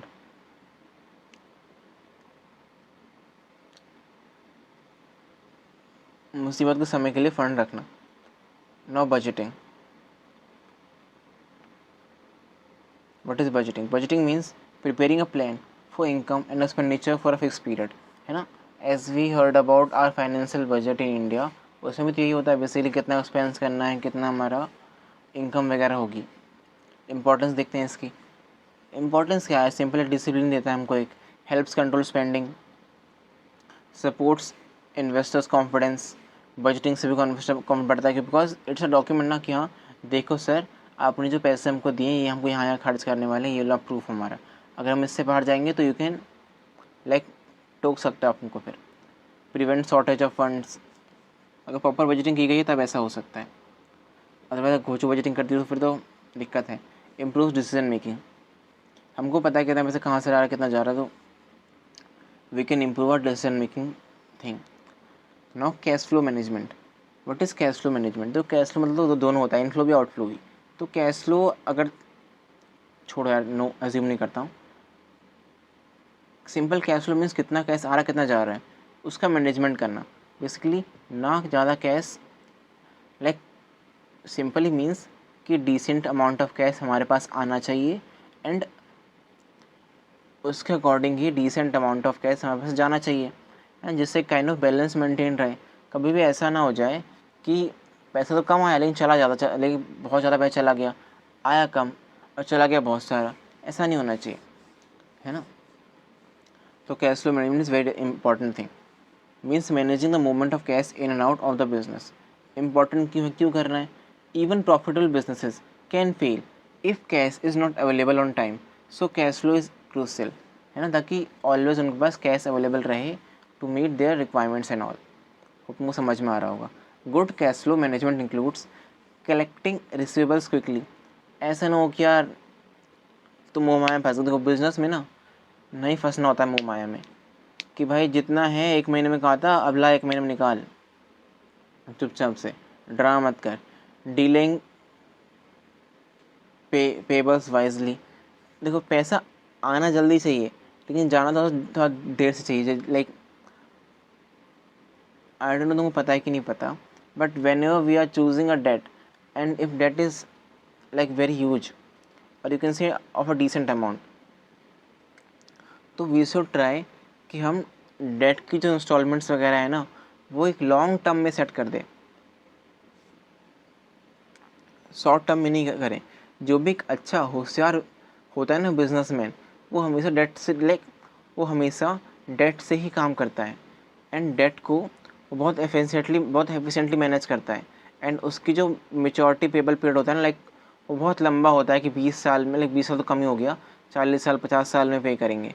ऐसा करके ना वो अपनी इनफ्लो तो इंक्रीज़ कर लेता है ईजिली एंड आउटफ्लो को डिले कर देता है, जिससे वो बहुत ज़्यादा बेनिफिट में रहता है। तो वाइजली डिले करना, ऐसा नहीं सारे पैसे तुमको अभी मांग लेंगे, ऐसा नहीं। Keeping emergency cash and all, avoiding unnecessary expenses, unnecessary, जिसे विजय माल्या ने करे थे बहुत ज़्यादा आलतू फालतू expenses. Preparing cash flow forecast and all, ठीक है। वर्किंग कैपिटल ऑप्टिमाइजेशन, फॉर्मूला देख लो वर्किंग कैपिटल का, current asset minus current liability. Working capital is the money use for daily operations. Formula ये होता है current asset minus current liability. Current asset वो होते हैं ना जो विथ इन द 1 ईयर अपनी सारी वैल्यू पे करके चले जाते हैं, जो विथ इन 1 ईयर होते हैं ना। लाइक एक तो एसेट हो गया लाइक हमारे फ्रिज वगैरह, ठीक है, फ्रिज हो गया, व्हीकल्स वगैरह हो गए, वो अपनी वैल्यू समय के साथ साथ पे करते हैं, लाइक 1 साल से ज़्यादा ही पे करते हैं, 1 साल ज़्यादा ही चलते हैं नॉर्मली व्हीकल्स वगैरह, नॉर्मल हमारे स्मार्टफोन्स वगैरह जो हो गए, वो नॉर्मली 1 साल से ज़्यादा तक अपनी वैल्यू देते रहते हैं, तो they are long term assets. But वो सारे एसेट जो 1 साल के अंदर अंदर ही अपनी सारी वैल्यू देके ख़त्म हो जाएंगी, that we call current assets. And liability भी लाइक होम, लाइक लोन्स वगैरह हो गए, बिग लोन्स वगैरह हो गए, जो लोन्स चलते हैं 1 साल से ज़्यादा, debt we call long term loans. And जो लोन्स 1 साल में ख़त्म हो जाते हैं, डेट लोन्स और लाइबिलिटी बेसिकली कह लो, debt we call current liability. तो लाइक कैश भी एक होता है हमारा करंट एसेट, बिकॉज ये हमारी अजम्पशन है, जो कैश और बैंक एक ही बात होती है, ठीक है। ये हमारी अजम्पशन है कि हम कैश अपना 1 साल में खर्च कर लेंगे, सारा नहीं, जो भी आए, जो लाइक बस तुम मान लो कैश एंड बैंक बैलेंस होता है हमारा करंट एसेट। रिसीवेबल्स, रिसीवेबल्स में हमारी एक होती है अजम्पशन की जो भी रिसीवेबल है हमारा, जितना भी लोन वगैरह हमने दे रखा है, जो वापस लेना है वो हमने 1 साल के लिए ही दिया होगा, अजम्पशन कह लो। इन्वेंट्री, जो स्टॉक पड़ा हुआ है, ये भी है कि 1 साल में बिक जाएगा हमारा, ये सब अजम्पशन पे बेस्ड है बेसिकली। करंट लाइबिलिटी पेएबल्स, जो को पे करना है, short term loans and all, outstanding expenses वगैरह, बेसिकली वही शॉर्ट टर्म लोन्स। इम्पोर्टेंस,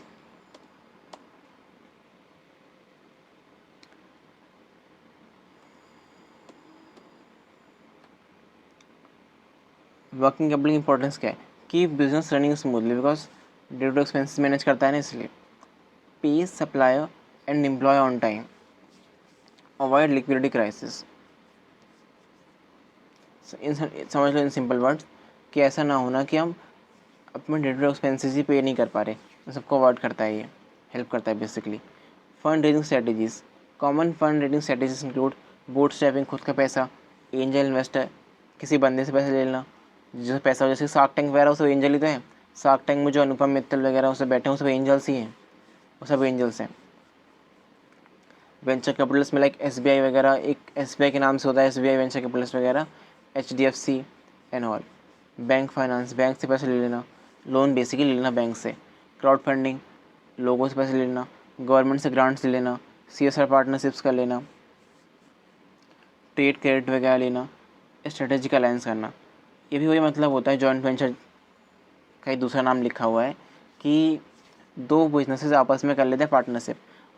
वो लोग आपस में पूरा नहीं मिलते, नाम उनका चलता रहता है, बट वो आपस में कुछ हद तक मिल जाते हैं। लेट्स से कि मेरे पास पैसा बहुत ज़्यादा है एंड तेरे पास दिमाग बहुत ज़्यादा है, एक्सपर्टीज़ बहुत ज़्यादा है, so you utilize your expertise and all, and मुझसे पैसे तुम लेते रहना। डेट योर स्ट्रेटेजिक अलायंस, कि जो चीज़ तेरे पास नहीं है वो मेरे पास है अगर, तो एंड जो चीज़ मेरे पास नहीं हो तेरे पास है अगर, तो क्यों ना हम लोग आपस में बांट लें। That your strategic alliance. Trade credit वगैरह, लोन लेना, बेसिकली ट्रेड के लिए लोन वगैरह लेना, ट्रेड क्रेडिट, क्रेडिट बेसिकली। इसको समझ सकते हो तुम ऐसे भी कि हाँ माल बेच देंगे आपका, पैसा को बाद में दे देंगे, ठीक है, कि भाई तुम हमको माल दे दो but we will pay you later. Crafting an effective investor speech, important question है, highlighted. A pitch is a short presentation to attract investors. A good pitch should include business idea, problem solution, market opportunity, है ना। Shark tank देखना इसके लिए तुम। Business model, क्या model है, competitive advantage, team strength. पहले तो आइडिया क्या है हमारा, ठीक है, what is our idea, actual में क्या करने जा रहे हैं, बेसिकली क्या आइडिया है हमारा, क्या प्रॉब्लम है। देखो बिजनेसेस जो होते हैं ना, हर एक बिजनेस एक प्रॉब्लम पे फोकस करता है एंड उसको सॉल्व करता है। अगर तुम बता दो ऐसा कोई बिजनेस जो प्रॉब्लम फोकस ना करता हो, एक का भी तुम नाम लेके दिखा दो मुझको, हो ही नहीं सकता। हर एक बिजनेस एक या तो एक से ज़्यादा कर रहा होता है, बेसिकली कोई एक तो होती है प्रॉब्लम, ठीक है, हो सकता है मल्टीपल प्रॉब्लम्स भी हो, बट एक तो होती ही है जिसको सोल्यूशन निकालता है। तो बताना कि क्या प्रॉब्लम है सर, एंड हमने क्या सोल्यूशन निकाला वो बताना। अपॉर्चुनिटी है भी कि नहीं, कि सर जो हम करने जा रहे हैं ना उसका अच्छा खासा ग्रोथ स्किल है अभी मार्केट में, ऐसा नहीं कि वो बंद होने वाला है, उसका भी ग्रोथ है, तभी तो भरोसा करेगा इन्वेस्टर, वरना क्यों देगा तुमको पैसे। क्या मॉडल है तुम्हारा, जैसे कि मॉडल मीन्स कि कैसे तुम पैसा कमाने वाले हो, बेसिकली कैसे तुम्हारा पैसा आने वाला है। जैसे कि नॉर्मली अगर बताऊँ तुमको मैं, तो नेटफ्लिक्स का जो मॉडल है, लेट्स से नेटफ्लिक्स, तो वो तो लोगों को लाइक अपना सब्सक्रिप्शन वगैरह बेच के ही पैसे कमाता है। वैसे ऑन द अदर हैंड अगर तुम देखो तो MX प्लेयर एक है, उसका मॉडल है कि सब्सक्रिप्शन नहीं बेचेंगे, हम लोगों को ऐड दिखाएंगे, ठीक है, लोगों को ऐड दिखाएंगे, उससे पैसा कमाएंगे। तो बेसिकली पैसा कैसे आएगा, that we call business model in simple words. Comparative advantage क्या है, तो USP बेसिकली हमारा यूनिक सेलिंग प्रोपोजिशन क्या है।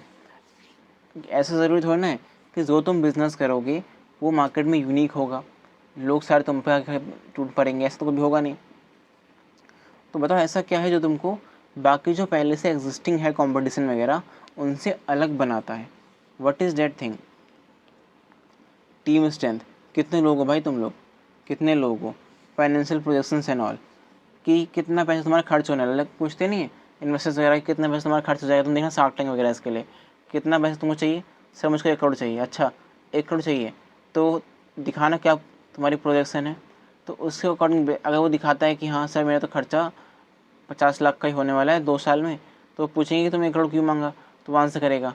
या फिर अगर वो दिखाए और दिखाई दे कि हाँ सर खर्चा होने वाला 20 करोड़ का, तो वो कहेंगे अरे तुमने तो मांगे सिर्फ 1 करोड़ रुपये, मगर तुम्हारा जो ये जो प्रोजेक्शन है वो दिखा रहा है ये 20 करोड़, और बाकी के पैसे कहाँ से लाओगे, है ना। They can ask this kind of things. Funding requirement वगैरह, कितना तो पैसे चाहिए, लाइक हाँ प्रोजेक्शन के अकॉर्डिंग ही तो दिखाने रिक्वायरमेंट डिसाइड होती है ना। डेट वी कॉल लाइक हाँ जो हमारे होते हैं प्रोजेक्शंस वगैरह उसके अकॉर्डिंग ही तो रिक्वायरमेंट होती है हमारी डिसाइड कि क्या रिक्वायरमेंट है। जो लाइक हमने प्रोजेक्शन किया, हमको मालूम पड़ा कि हाँ खर्चा होने वाला 10 लाख का, तो our requirement should be around 10 lakhs और समथिंग, ठीक है। फाइनेंशियल अकाउंट कितना चाहिए पैसा, एग्जिट पोटेंशियल कि सब कुछ डूब भी गया तो कैसे निकल सकते हैं आखिर, like what is our plan B, कैसे बचना है हमको, basically you can say what is our plan B, खतरों से खतरों के खेल में भी हम कैसे बच के निकल सकते हैं।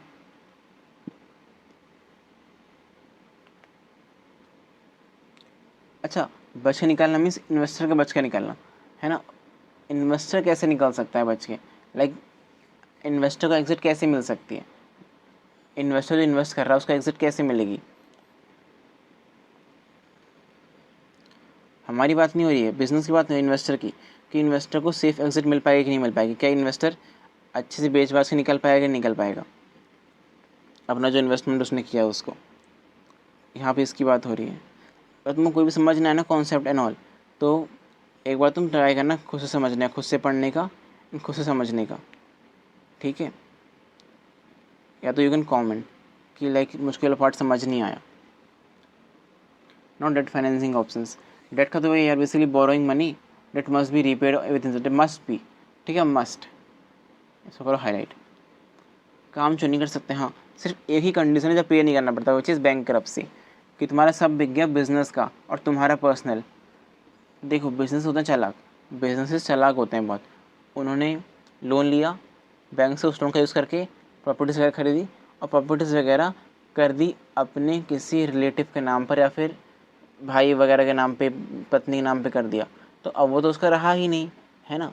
तो अगर अब बैंकरप्सी फाइल करता भी है और सब बिकता भी है उसका, तो जो प्रॉपर्टी उसने खरीद के दूसरों के नाम कर दिए, वो तो बच जाएगी सिंपली, बिकॉज वो तो उसका रहा ही नहीं, है कि नहीं। Debt financing must be repaid with interest. Example bank loan, working capital loan, overdraft. और तुमको पता ओवरड्राफ्ट क्या होता है यार, एक फैसिलिटी होती है जो बैंक के द्वारा बिजनेसेस को प्रोवाइड की जाती है कि हाँ तुम जितना पैसा एग्जिस्टिंग है उससे ज़्यादा निकाल सकते हो for some period of time, for like without interest, like 15-10-20 दिन के लिए कर सकते हो उसको तुम। एक काइंड ऑफ फैसिलिटी जो मिलती है बिजनेसेस को। N B F C loan, देखो NBFC लोन, देखो इससे पहले तो लिख देता हूँ तुम्हारा ना, यहाँ पर लिखा होना चाहिए था, लिख देता हूँ चलो। नॉन बैंकिंग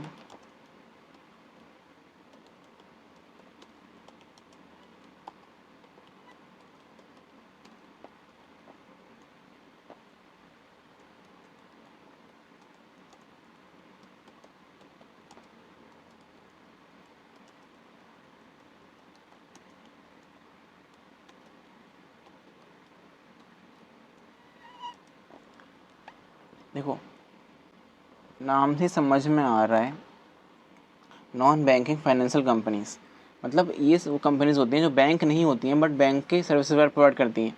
तो तुम कहोगे इससे क्यों ना बैंक से डायरेक्ट बैंक से खरीद लो ना, डायरेक्ट बैंक से लोन ले लो डायरेक्टली। देखो बैंक वगैरह ना बहुत कुछ मांगते हैं लोन देने से पहले, देयर रिक्वायरमेंट्स आर ह्यूज।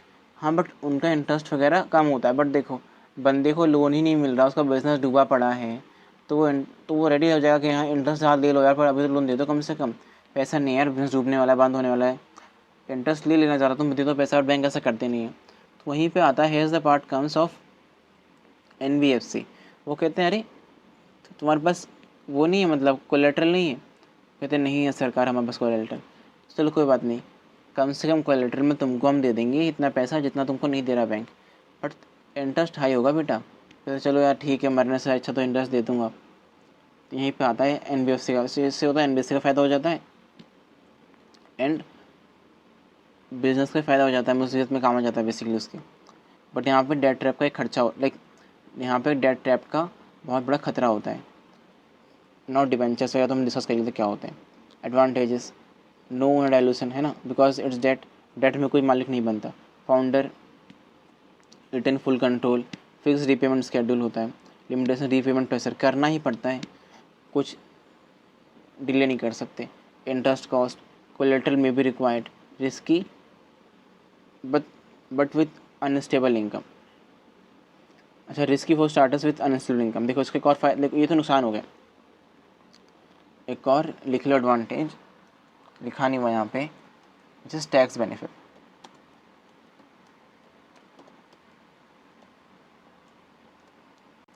ये एक बड़ा एडवांटेज है बेसिकली, टैक्स बेनिफिट मिलना।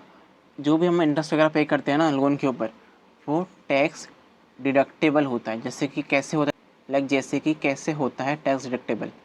लेट्स से मैंने प्रॉफिट कमाया 50,000 रुपये, इस पर मेरा टैक्स लगना 10% का, मतलब कितना हो गया 10%, 5,000 हो गया, मुझको टैक्स पे करना था। बट प्रॉफिट में से ही कटता है इंटरेस्ट का, क्योंकि अगर मैं लोन लिया होता तो पहले मैं इंटरेस्ट पे करता। लेट्स से मैं इंटरेस्ट पे कर दिया 5,000 का, ठीक है, अब बचे 4500, तो अब इन 4500 के ऊपर लगेगा मेरा टैक्स। तो मतलब मेरा पहले टैक्स लग रहा था कितना, previously my tax was 5,000, but अगर उसमें से इंटरेस्ट कट गया जो कि पहले कटता है, टैक्स के बाद नहीं कटता। देखो एक तो पहले सुनो कि फ़ायदा क्या हुआ। तो अगर अब टैक्स कट गया तो अब वो बचे 45,000, तो उसमें अब लगेगा 10%, तो वो हुआ 4500, ठीक है। तो मेरा टैक्स लगा टोटल 4500, पहले लगा था 5,000, टोटल बेनिफिट हुआ 500 रुपये का। बट वहीं अगर पहले टैक्स कट जाता है ना, लेट से 50,000 में टैक्स कट गया 10% का, तो बचे कितना 45,000, एंड अब 45,000 पे इंटरेस्ट भी कट जाता बच के, तो कितना हो जाता, तो बचता सिर्फ 40,000 ना। तो यहाँ मुझे टैक्स का कुछ बेनिफिट ही नहीं मिला। सो इतना समझ लो, there is a benefit of tax also, there is a benefit of tax also, कि प्रॉफिट में से पहले इंटरेस्ट कट जाता है तब टैक्स लगता है, तब वो काइंड ऑफ एक टैक्स का बेनिफिट मिल जाता है। यहाँ पर टैक्स बेनिफिट्स भी हैं। तो इसी के साथ लाइक जो भी हमारा मेन बेसिक कॉन्सेप्ट था यूनिट 1 का, वो ख़त्म हो जाता है। यही हमारा कुछ मेन बेसिक कंसेप्ट था, है ना। कुछ इंपॉर्टेंट बातें हमने हाईलाइट भी कर दी है, ऑल्दो पूरा इंपॉर्टेंट है, बिकॉज कितना ही थोड़ा ज़्यादा बड़ा नहीं है, थोड़ा सा ही है, ज़्यादा बड़ा नहीं है, तो पढ़ना पूरा ही है। डाउट्स वगैरह हो तो पूछना ज़रूर है, ठीक है। बट फर्स्ट ट्राई करना खुद से, ट्राई सॉल्व करने के अपने डाउट्स वगैरह, because it's a theory subject ना, तो आई डोंट थिंक सो कि इतना मुश्किल होने वाला है। Now crowd funding and alternative financing options. तुम 2 मिनट इसको निहार लो थोड़ा सा, उतना सा पानी पी लेता हूँ। So now we are on our unit 2 which is crowd funding and alternative financing वगैरह। होप तुमने देख लिया होगा उसको अच्छे से, ठीक है। Now 2.1 which is crowd funding. Crowd funding we have already discussed. Now इसको फॉर्मली पढ़ लेते हैं क्या होता है। Which is crowd funding means raising money from a large number of people. देखो मैं लोगों से पैसे लेने की बात करी तो थी, बट अगर तुम लोगों से पैसे लोगे तो जाहिर सी बात है यार, कोई एक लाइक लोग इतने करोड़पति भी नहीं है, तुम कोई 4-5 इंसान मिलके ही तुमको बहुत पैसे दे देंगे। If you are like taking money from like people, so इतना तो कन्फर्म्ड है तुमको पैसा बहुत कम कम मिलेगा, मतलब पर इंडिविजुअल कैपिटल बहुत कम होगा। तो जाहिर सी बात है कि हमको बहुत सारे लोगों से पैसे लेना पड़ जाएगा ना।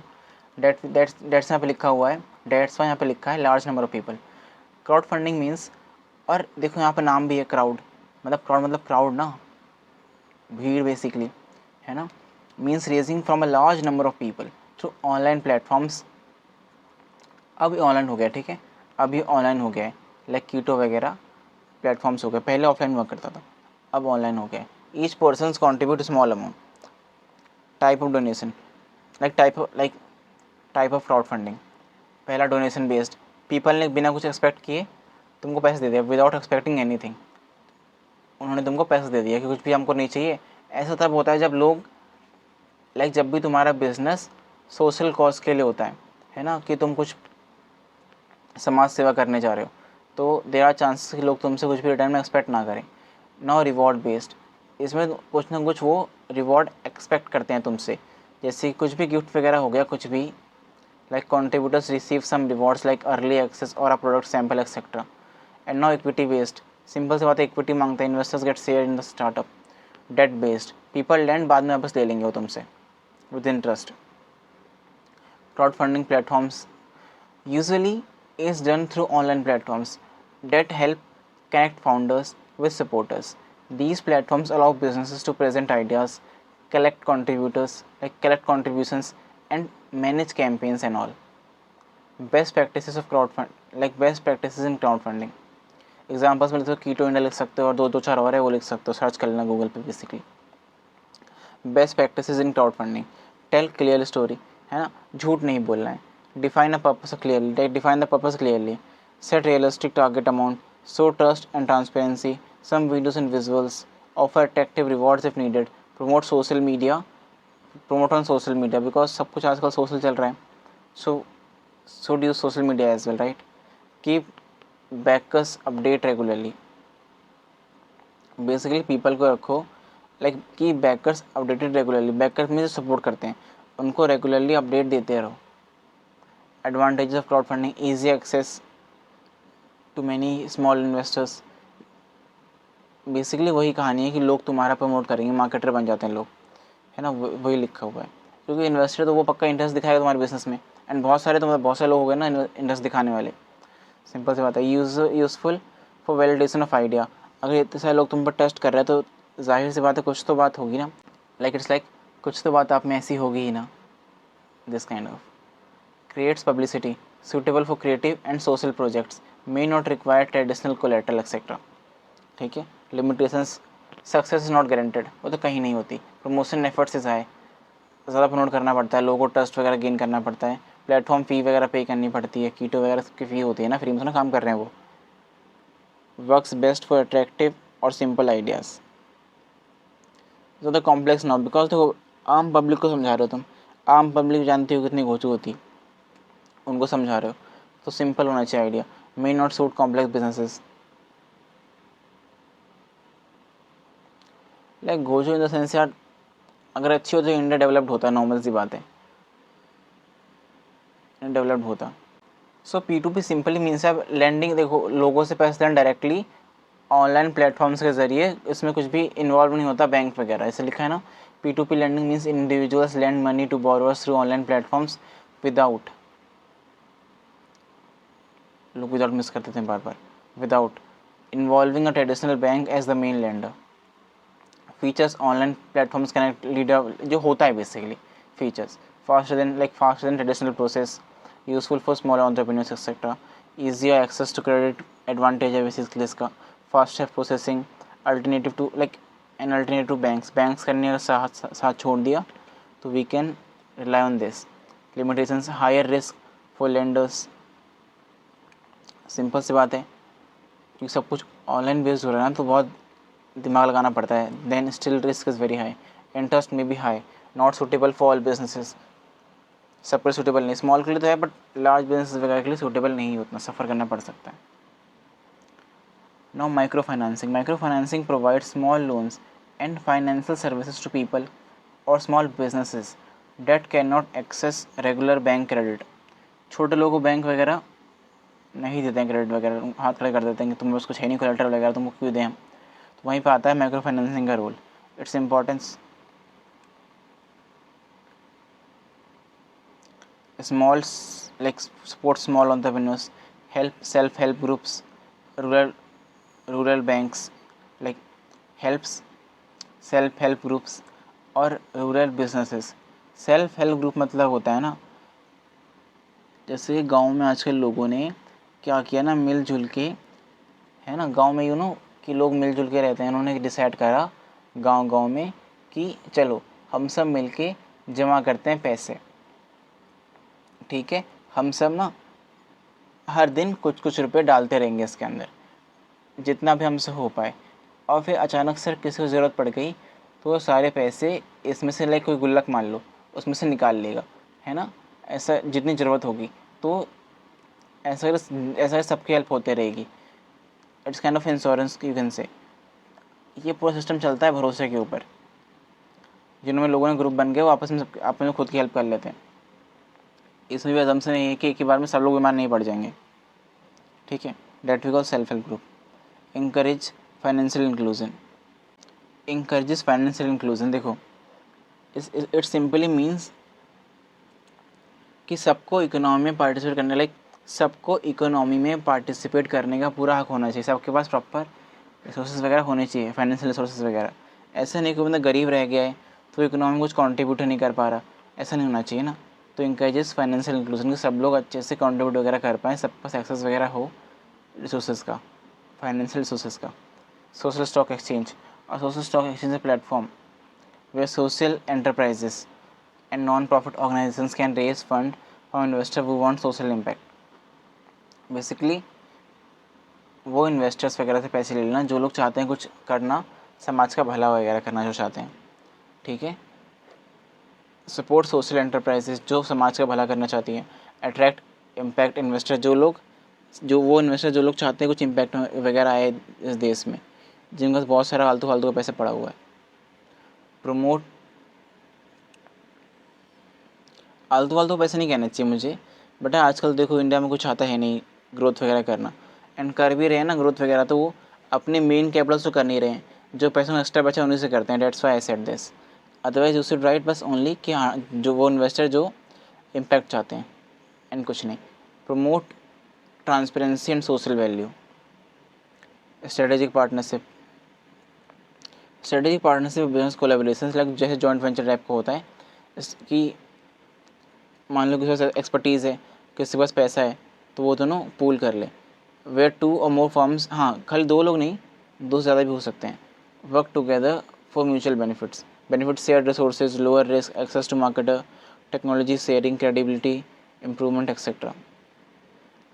जॉइंट वेंचर भी आएगा यहाँ पे। A joint venture is a business arrangement where two parties combine resources for a specific project और बिजनेस एक्टिविटी। यहाँ पर उन्होंने स्पेसिफिकली टू पार्टीज लिखा है, तो मैं टू पार्टीज लिख देना, कोई दिक्कत नहीं है, ठीक है। Arrangement where two parties combine resources for specific project. देखो इट्स सिंपल इस कॉन्सेप्ट ना, it's same to same like strategic partnership, थोड़ा सा अलग होता है बस। जैसे यहाँ पे टू और मोर लिखा था, यहाँ पे टू लिखा है, इसका वही कॉन्सेप्ट है। और कुछ भी काम अकेले नहीं कर पा रहा तो मुझे किसी पार्टनरशिप कर लेनी चाहिए, तो शेयर इन्वेस्टमेंट हो जाएगा, बेसिकली पूल रिसोर्सेज हो जाएंगे, बेसिकली रिसोर्सेज शेयरिंग वगैरह हो जाएगी, रिस्क भी शेयर हो जाएगा, एक्सपर्टीज़ मार्केट वगैरह मिलेगी, एक्सपेंशन वगैरह होगा। Social impact investing. Social impact investing means investing money in ventures that generates both financial returns and social environmental benefits. तो यहाँ पे क्या फ़र्क था ना, यहाँ पे बात हो रही थी सोशल स्टॉक एक्सचेंज की। यहाँ पे सिर्फ हमको वो चाहिए, समाज का भला चाहिए, प्रॉफिट वगैरह हो ना हो कोई दिक्कत नहीं।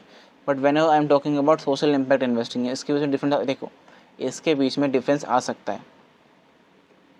Social impact investing means investing money in ventures that generates both, दोनों होना चाहिए, ठीक है, पर्पस। इसको कर देता हूँ हाईलाइट, छोड़ो यार नहीं करना चाहिए, तुम समझ जाना, ठीक है, कि दोनों डिफरेंस आ सकता है, इंपॉर्टेंट है दोनों। Like profit plus purpose. Impact measurement is important, suitable for small enterprises. Advantage: support meaningful businesses, attract mission-driven investors, promote sustainable development and all. Impact is harder to measure. Limitation है इसकी, balance देखो impact तो major करना ही पड़ेगा, है ना, तभी तो कंपेयर हो पाएगा कितना प्रॉफिट किया, कितना इम्पैक्ट लेके आ पाए। Balancing profit and purpose is difficult, difficult तो है, प्रॉफिट होगा तो समाज का भला होगा, मोस्टली चांस ऐसा हो जाता है, तभी सब लोग कर नहीं पा रहे हैं, तो डिफ़िकल्ट तो है ही ऐसा करना। CSR means company efforts to contribute to social welfare, education, health, environment development projects and all। देखो, जब भी कंपनी ना एक डिसेंट लेवल से बड़ी हो जाती है तो उसको एक रिस्पॉन्सिबिलिटी पे करनी पड़ती है, which is CSR responsibility. I don't know तुमने देखा है कि नहीं देखा है, मगर दिल्ली में भी, मैं दिल्ली में देखा है बहुत जगह, एंड शार्क टैंक वगैरह तुमने देखा होगा, तो वहाँ पे CSR की बहुत बात होती है। अगर तुम्हारा बिजनेस एक फिक्स लेवल से बड़ा हो गया है ना, तुमको एक फिक्स अमाउंट ऑफ सम तुमको CSR में देना ही पड़ता है। And when ever you heard the term CSR partnership means एक बिज़नेस ने जो भी स्टार्ट हुआ है उसने एक ऐसे बिज़नेस से पैसा ले लिया जो बिज़नेस बड़ा है, अच्छा खासा बड़ा है, एंड वो CSR के लिए पे करना चाहता है, बिकॉज कंपल्सरी पे करना ही पड़ता है एक बिज़नेस को, अगर बड़ा बिज़नेस है तो देना चाह ही रहा है पैसा, तो वो काइंड ऑफ एक ऐसे बिज़नेस को दे दे पैसा जो भी स्टार्ट हुआ है एंड सोशल इम्पैक्ट पे वर्क कर रहा है, ठीक है। तो अभी तुम इन सिंपल इतना समझ लो, इन सिंपल वर्ड्स कि CSR मीन्स कंपनी को जो कंट्रीब्यूट करना पड़ता है सोशल वेलफेयर के लिए, एजुकेशन के लिए, हेल्थ के लिए and development projects and all के लिए। छोटा बिज़नेस है तो कंपलसरी नहीं है, बड़ा बिज़नेस है तो कंपलसरी है, ठीक है। ऐसा करने से होता क्या है, ऐसा करने से तो कंपलसरी तो करना ही पड़ता है, एंड लोगों का ट्रस्ट भी बिल्ड होता है ऐसा करने से, है ना, ठीक है। For startup CSR can provide grants, ठीक है, स्टार्टअप को ग्रांट्स दे देना, project support and all, partnership opportunities, credibility, importance, help impact driven startup, support social development projects, no ownership dilution in grants based support, कोई dilution वगैरह नहीं होती। तो इतना ही था यूनिट 2 के लिए भी यार, सो लाइक इतना ही था यूनिट 2 के लिए, इतना ही हमारा मेन बेसिक कंसेप्ट था। Now let's move forward towards our unit 3 which is investors relations and communication. यहाँ पिच वगैरह की बात होगी बेसिकली। अब इन्वेस्टर के लिए भी ना, लाइक इन्वेस्टर ही वो बंदा है जिसकी वजह से तुम्हारा बिजनेस मेनली चल पा रहा है, भले ही उसने तुमको हाथ पकड़ के तुम्हारा साथ ना दे पा रहा हो, मगर उसने तुमको बहुत इंपॉर्टेंट चीज़ दी है which is capital, and sometimes और many times you can say उसने तुमको बहुत ज़्यादा गाइड भी किया होगा, because investors are generally more like experience ना, तो उसने तुमको एक्सपर्टीज़ वगैरह दी है वेन एवर नीडेड, एंड तुमको पैसा दिया है, तो अब ऐसा नहीं कर सकते तुमसे लड़ के बैठ जाओ, तुमसे लड़ लो, है ना, तुम उससे रिश्ते ख़राब कर लो, उससे रिश्ते बना कर रखना बहुत ज़रूरी है, बिकॉज इन्वेस्टर ज़रूरी है whenever you are on business, and तुमको बिजनेस को ग्रो वगैरह करना हो तो, ठीक है। सो पहले पढ़ते हैं इसको। Investor relation means maintaining good relationship between company and it's investors through communication, updates, trust, transparency, regular update वगैरह देना, प्रॉपर डिसेंट लैंग्वेज में रिस्पेक्टफुल लैंग्वेज में कम्युनिकेट करना, ट्रस्ट मेंटेन रखना, बजटिंग वगैरह सब करके, ट्रांसपेरेंसी रखना, झूठ नहीं बोलना उनसे, जो भी है सच दिखाना, है ना। वाई इन्वेस्टर रिलेशन मैटर, है ना, build trust, attract repeat, good investor relation, attract repeat funding, reduce misunderstanding, improve confidence, support long-term business growth. Building, maintaining investor relationship, being honest and transparent, saying regular updates, showing consistent performance, meeting deadlines, responding quickly to investors' query, respecting agreements, reporting both success and problem honestly. ठीक है, easy point से try to read by yourself. Effective communication strategies for investor. Communication with investors would be clear, timely, accurate, professional, honest, ठीक है, ये strategy है, इसको ही तुमको लिख के आना है एलेबोरेट करके इन द एग्ज़ाम, ठीक है, in the exam. Important communication tool, pitch deck, monthly reports, ये तो पिच जैसे शार्क टैंक में होता है ना, पिच करना है सामने सामने, एक मंथली रिपोर्ट्स वगैरह देना, ईमेल अपडेट करना, इन्वेस्टर मीटिंग वगैरह करना इन्वेस्टर के साथ, फाइनेंशियल डैशबोर्ड वगैरह शो करना, रिपोर्ट्स वगैरह उनको दिखाना, ठीक है।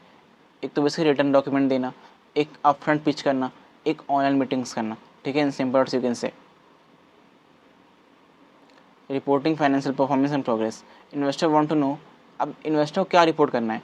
अगर मैं बात करता हूँ फाइनेंशियल रिपोर्टिंग वगैरह, तो what actually I am talking about, I am actually talking about revenue growth, कितना हुआ, कितना खर्चा हुआ, कितना प्रॉफिट लॉस हुआ, क्या हमारी चल रही है पोजीशन कैश फ्लो की क्या चल रही है, कितना कैश गया है, कितना जा रहा है, कितना बचा हुआ है, customer growth, operational milestones and all, कितना कस्टमर ग्रो हुआ है हमारा, है ना, ऑपरेशनल माइलस्टोन्स कितने अचीव हो गए, अभी क्या है नेक्स्ट हमारे माइलस्टोन्स वगैरह कितने अचीव हो, कितने बचे हुए हैं, फ्यूचर प्लान्स वगैरह हमारे क्या हैं. It actually means when ever I am talking about financial performance and all. Good reporting includes, अगर मैं रिपोर्ट किया है, रिपोर्टिंग है ना, अब रिपोर्टिंग शायद ऊपर कहीं लिखा था, रिपोर्टिंग रिपोर्ट करना, हाँ लिखा था रिपोर्टिंग फाइनेंशियल परफॉर्मेंस. तो एक गुड रिपोर्टिंग में ना, लाइक एक गुड रिपोर्टिंग में actual performance versus plan performance का कंपेरिजन होना चाहिए. कि देखो when ever I am talking about revenue growth, तो बताना चाहिए हमको कि सर इतना ग्रोथ हुआ है एंड इतना हमने सोचा था. लेट्स हम सोचा था कि 10,000 हो जाएगा एंड हुआ 15,000, तो अच्छी बात है. पर अगर हुआ 5,000 कम हुआ तो वो भी बताना पड़ेगा. ऐसा नहीं कि सर इतना हो गया, ये बताओ कितना होना चाहिए था एंड कितना हुआ, ये भी बताओ. लाइक ये भी तो बताओ कितना होना चाहिए था एंड कितना हुआ, है ना. काइंड ऑफ कंपैरिजन दो एक्चुअल वर्सेस प्लान में. रीज़न बताओ, जो भी गड़बड़ हुई है तो क्यों हुई है, फ़ायदा हुआ तो क्यों है, नुकसान हुआ तो क्यों हुआ है, नेक्स्ट क्या करने वाले हो, रिस्क वगैरह अब क्या है, बेसिकली पहले क्या थे अब क्या है. Difficulty, like difficult conversations and negotiations. Entrepreneurs often need to discuss delays, losses, funding shortage, restructuring, valuation issues, exit expectations. देखो अब अगर बिज़नेस की बात हो रही है तो बिज़नेस इज़ लाइक, ऐसा तो है नहीं कि प्रॉपर लाइक सब अच्छा ही अच्छा हो रहा होता है. There are lots of flaws as well ना, तो वो सब भी बताने पड़ते हैं. एंड ये kind of a critical conversation होती है between investor and the entrepreneur. Because इसमें ना वो सारी बातें होती हैं जो इन्वेस्टर के लिए अच्छी नहीं होती हैं. बिकॉज ऐसा तो नहीं है ना सब कुछ अच्छा ही होता है, सब कुछ में अच्छाई होता है, बुराइयाँ भी तो होती है. तो बुराइयाँ बतानी पड़ती है ना, खास में ये बुराइयाँ बतानी पड़ती है. वही बुराई की बात हो रही है कि डिले हो सकता है सर, लॉस हो सकता है सर, शॉर्टेज हो सकती है सर. तो फंडिंग अगर आप दे नहीं पाए तो और कहीं से लेनी पड़ेगी, तो एक और अब आ जाएगा हिस्से लेने वाला. रिस्ट्रक्चरिंग वगैरह करनी पड़ सकती है सर. मतलब जो अभी मैंने आपको प्लान बताया है, जो आप खुद जिससे आप इतना खुश हुए हो और मुझे पैसा दिया है, हो सकता है प्लान चेंज करना पड़ जाए, है ना. या तो बाद में कुछ लफड़ा हो जाएगी, सर आपकी इतनी वैल्यूशन थी, आपने मुझको वैल्यूशन दिया था 100 करोड़ का लेट से, ठीक है, बट क्योंकि बिजनेस में थोड़ा लाइक घाटा वाटा हो गया है तो मुझे दोबारा फंडिंग लेनी पड़ रही है. आप तो फंडिंग दे नहीं रहे हो, तो थोड़ी वैल्यूशन कम हो गई है सर, 80 करोड़ रह गई है.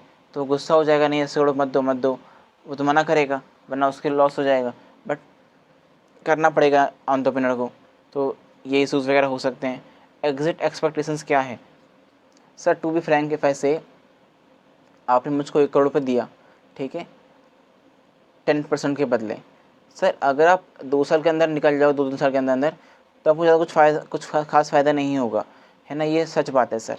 लेकिन अगर आप एटलीस्ट 5 ईयर्स टिक जाओ तो आपको मैं कुछ गारंटी देता हूँ कि लाइक एटलीस्ट डबल तो आपका अमाउंट हो ही जाएगा, है ना. तो ऐसे कुछ बातें करना इन्वेस्टर से, रियल फ्रैंक होकर बातें करना कि सर क्या हमारी एक्सपेक्टेशन एग्जिट की है एक्चुअल में, ऐसे बातें करना इन्वेस्टर्स बेसिकली, सच बोलना. How to handle such conversations, stay calm, professional. Live viva हो सकती है तो उस पर काम रहना, तुम गुस्सा मत करना. एक्सप्लेन फैक्ट्स क्लियरली, क्यों ऐसा हो रहा है ना, कुछ तुक्के मत मारना. सजेस्ट सोल्यूशंस वगैरह, do not hide problems, negotiate with logic and confidence, ठीक है. Role of credibility in investors relationship, it is built by means being trusted, built by honesty, capability, consistency, discipline, strong governance. तुम खुद सोचो ना यार, तुम्हें भरोसा किसी पे क्यों होता है, तुम्हें किसी पे भरोसा क्यों होता है. लाइक मैं तुम्हें बताऊं, अगर कि अगर मेरा फ्रेंड वगैरह है, वो मुझ पर, अगर मैं उससे कभी व्हाट्सअप वगैरह पे भेजता हूँ कुछ भी टेक्स्ट वगैरह, एंड वो तुरंत रिप्लाई कर देता है, तुरंत रिप्लाई कर देता है. एंड वेन एवर डिले हो गया तो बंदा कहता है कि हाँ डिले इसलिए हो गया था भाई, सॉरी भाई मैं देख नहीं पाया.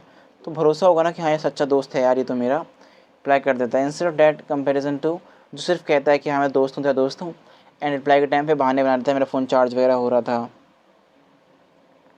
फ़ोन चार्ज पे लगा हुआ है, इसे फालतू के बहाने बना देता है ना. तो ट्रस्ट जनरली उसी पे होगा जो तुम्हारे लिए कंसिस्टेंट है, प्रॉपर एफर्ट्स वगैरह डाल रहा है, झूठ नहीं बोलता है ना.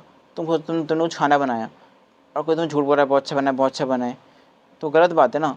इंस्टेड ऑफ सच बोले कि हाँ पोलाइटली बोले कि हाँ अच्छा है बट इसमें ये कुछ और ठीक हो सकता था, पोलाइटली बोले तो बंदा लगता है ऑनेस्ट कि हाँ ऑनेस्ट है बंदा है, झूठ नहीं बोला इसने एटलीस्ट, तो उससे मेरी क्रेडिबिलिटी बिल्ड होती है बेसिकली। ऑनेस्ट रहना, कैपेबल रहना, कैपेबिलिटी शो करना, हाँ सब कैपेबल भी हैं, ये हमारे प्रूफ वगैरह हैं कैपेबिलिटी के। कंसिस्टेंट वगैरह रहना, डिसिप्लिन रहना, स्ट्रॉन्ग गवर्नेंस शो करना, वैसे स्ट्रॉन्ग लीडरशिप शो करना। Preparing financial report for investors, income statement, balance sheet, cash flow statement banana, budget. देखो तुम्हें पता हो ना, तो इनका मतलब कितनी प्रॉफिट लॉस हुआ हमारा, बेसिकली प्रॉफिट लॉस की बात हो रही है। एक स्टेटमेंट होती है प्रॉफिट लॉस, एक होती है हमारी बैलेंस शीट जो दिखाती है कितने एसेट है कितना लायबिलिटी है, इन दोनों बैलेंस होना चाहिए। एक होती है हमारी कैश फ्लो स्टेटमेंट जो दिखाती है कितना कैश आया कितना गया। एक होती है हमारी बजट कंपैरिजन कि बेसिकली बजट तुम ले कह लो कि कितना वो खर्च वगैरह करने वाले एक साल के अंदर अंदर में। एंड ना होता है हमारे की रेशियोज लाइक प्रॉफिटेबिलिटी रेशियो हो गया, टर्नओवर रेशियोज वगैरह हो गए। अगर तुम नॉन कॉमर्स के बच्चे हो तुम्हें उतना पता नहीं होगा, बट तुम इतना सर्च कर लेना वट आर की ratios for financial reports. Total कुछ भी तुम 5 याद कर लेना, ठीक है। फॉर एग्जांपल के लिए एग्जांपल देना पड़ सकता है ना, कुछ तो मैं तुम्हें बता सकता हूँ लाइक टर्नओवर रेशियोज हो गया, प्रॉफिटेबिलिटी रेशियोज हो गया, लिक्विडिटी रेशियोज वगैरह हो गया। दीज आर सम रेशियोज जो तुमको याद कर लेने चाहिए एग्जाम्पल देने के लिए, है ना। ऑल दो कम ही आते हैं बट लिखना पड़ गया तो देना एटलीस्ट लिख पाओ एटलीस्ट तुम। माइलस्टोन्स अचीव, अभी तक हमने ऐसा किया जो अचीव कर लिया है वो भी कवर अप होना चाहिए इसके अंदर। 3.9 investors communication plan, a communication plan should be specific, what to communicate, when to communicate, who will to communicate, who will communicate basically. Normally अगर मैं तुम्हें एग्जांपल बताऊं तो लेट्स से अगर शार्क टैंक का पिच चल रहा है, ठीक है, एंड वहाँ पे वो लोग पूछते हैं कि आप हो कौन, वो आर यू, तो इन्वेस्टर्स मोस्टली जो आते हैं ना वो ओनर्स ही आते हैं। ओनर्स मीन्स उनके वो लोग जिनके पास मेजॉरिटी शेयर होता है। From majority share I mean basically more than 50% और यू कैन से मोर देन 51% होता है, ये मेरा मतलब मेजॉरिटी शेयर से। बट अगर उनको मालूम पड़ता है शार्क टैंक वालों को कि इस बंदे के पास मेजॉरिटी शेयर नहीं है, बेसिकली ओनर ही नहीं है ना, इसका 20% शेयर है और ये आ गया है बस, बाकी और लोग कहीं और ही बैठे हुए हैं, तो गुस्सा हो जाता है काइंड ऑफ कि असली ओनर को भेजो। या तो लाइक तुम पाँचों आओ जितने जिनका शेयर है, तुम पाँचों आओ तो असली ओनर को भेजो, असली ओनर कौन है, गुस्सा हो जाते हैं ना। तो देयर आर सम थिंग्स कि किसको कम्युनिकेट करना चाहिए, who is best for communication, है ना, दिस एक्चुअली मीन्स दिस, ठीक है। वो विल कम्युनिकेट, नॉर्मली फाउंडर्स वगैरह ही कम्युनिकेट करते हैं। कब करना है, सही टाइम पे करना है यार। व्हाट टू कम्युनिकेट, क्या करना है, जो भी तुम्हारे मेजर कंसर्न्स वगैरह वो कम्युनिकेट करने हैं basically. Through which channel, face to face करना है, कैसे करना है, ऑनलाइन करना है, ईमेल करना है, क्या करना है।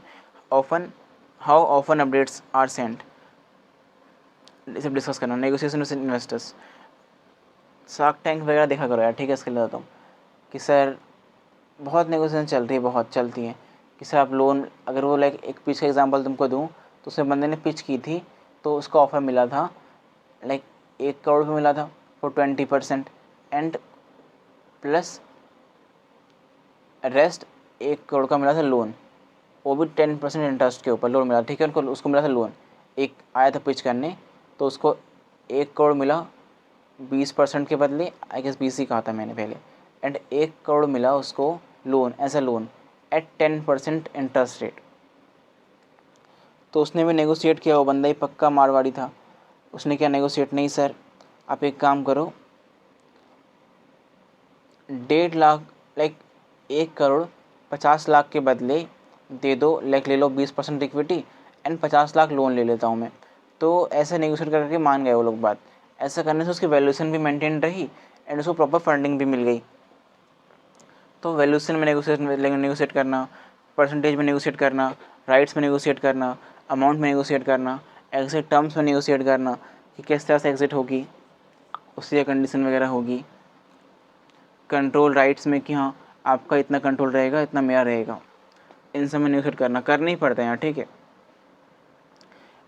तुम्हारा बिजनेस है यार, कोई भी अगर आके तो कब्जा कर लेगा, दिक्कत की बात है कि नहीं।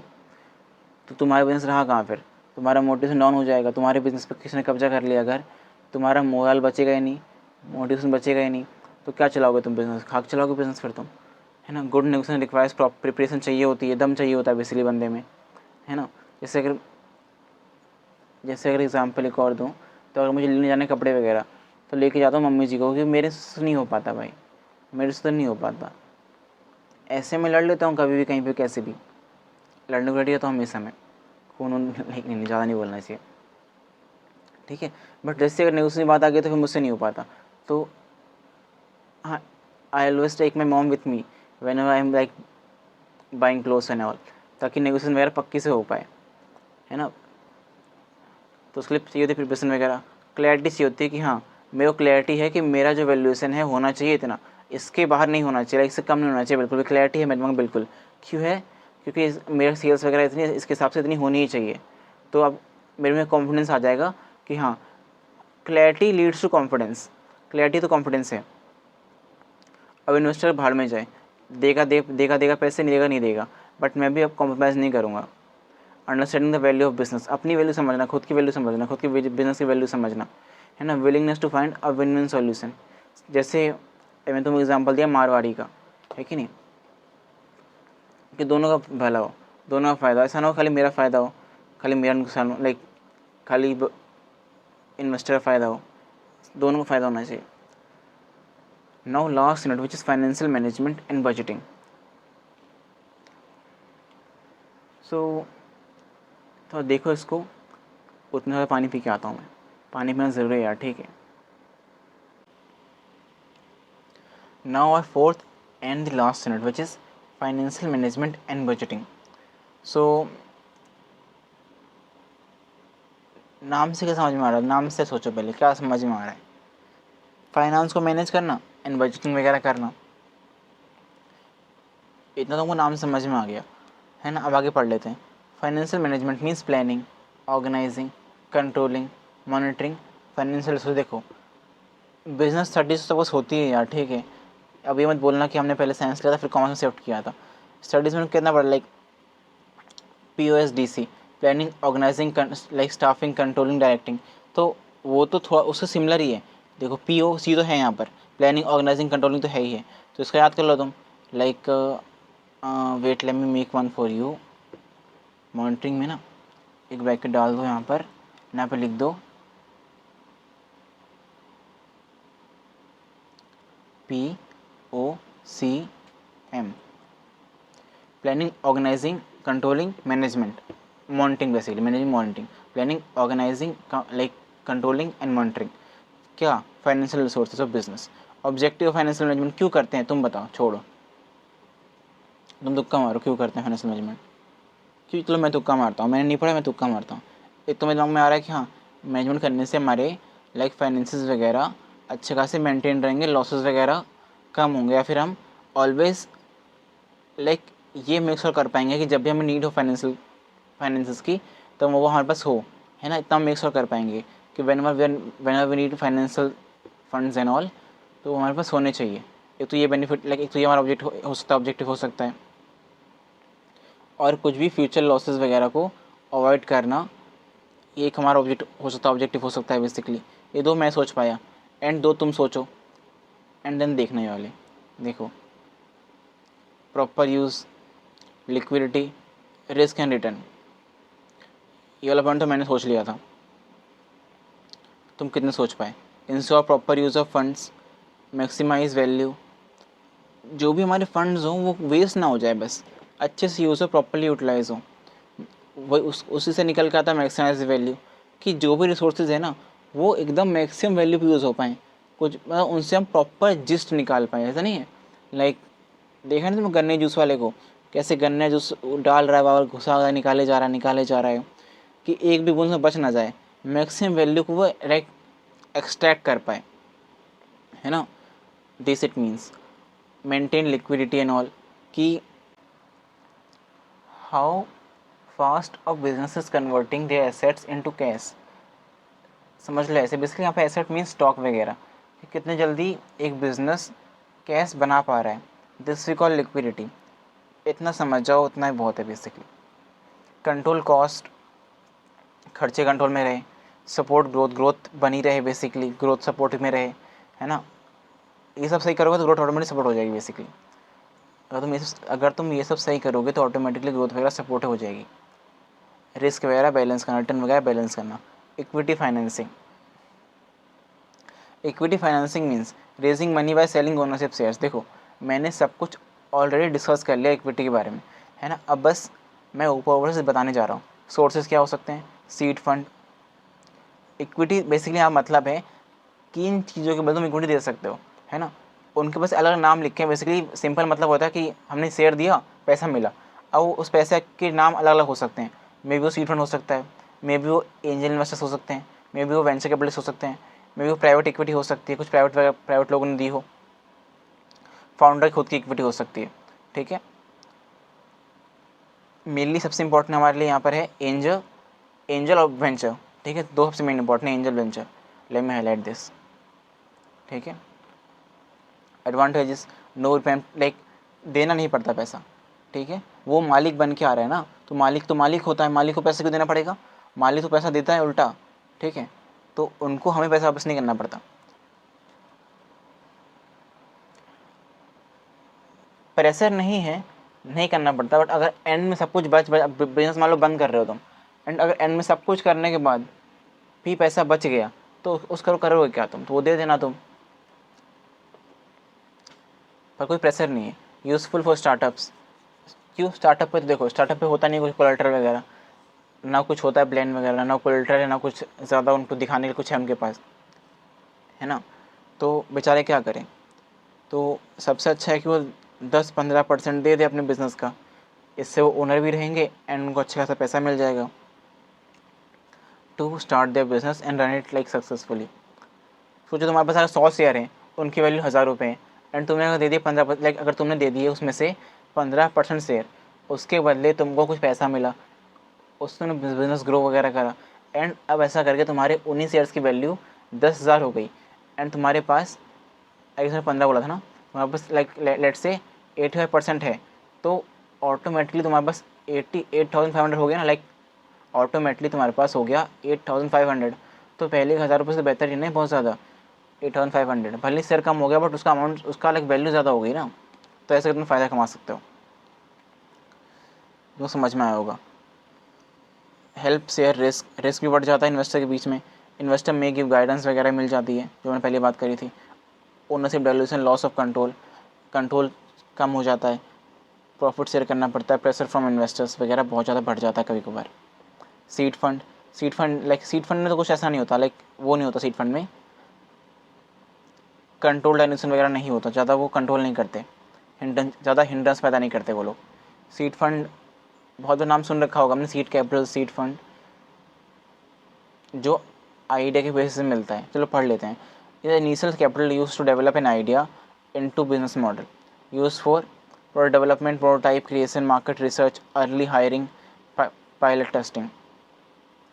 इसका बेनिफिट वही होता है कि इसमें लाइक ये तो होता है, इसमें डायल्यूशन हो जाता है, बट कंट्रोल वगैरह, शेयरिंग वगैरह उतना नहीं करना पड़ता है, प्रेशर उतना नहीं पड़ता ही नहीं बेसिकली। सीड है ना बेसिकली, तो कैप सीड फंडिंग में उतना वो नहीं करते वो लोग, हिंड्रेंस नहीं करते, hindrance. Angel investors are individuals who invest their own money in startups, usually in the early stage, feature early stage, small investment size, mentorship and network, high risk high reward। High risk कैसे है, because early starting as है ना, Erling है, early कहाँ लिखा है, हाँ ये अर्ली स्टेज है ना, इसलिए हाई रिस्क है, क्योंकि कुछ भी कंफर्म नहीं है अभी भी, क्योंकि कमा पाएगा कि नहीं कमा पाएगा। लेकिन वेंचर कैपिटलिस्ट में कंफर्म होता है, like high growth. Venture capitalist is a funding provider by professional firms, और फर्म्स होती हैं प्रॉपर ये लोग, है ना। उन्हीं को देंगे जिसमें हाई ग्रोथ का दिख रहा होगा उनको बेसिक पोटेंशियल, उन्हीं को देंगे वो ये लोग, तो भाई पैसा देंगे नहीं किसी आलतू फालतू को। तो टेंशन नहीं है कि लाइक टेंशन ही नहीं है कि ग्रोथ होगा कि नहीं होगा। लार्ज इन्वेस्टमेंट होता है, ग्रोथ फोकस्ड होता है, इक्विटी बेस्ड होता है, स्ट्रिक्ट ड्यू डिलिजेंस होता है। फीचर्स ठीक है, एडवांटेज डिसएडवांटेज तुम खुद से बना के लिख लेना अपने मन से। Debt financing, borrowing funds must be repaid with interest. Bank loans मतलब जो ऐसे लोन्स जो बैंक ने नहीं दिए। Grants, government schemes, NBFC, non banking financial corporations, overdrafts and all.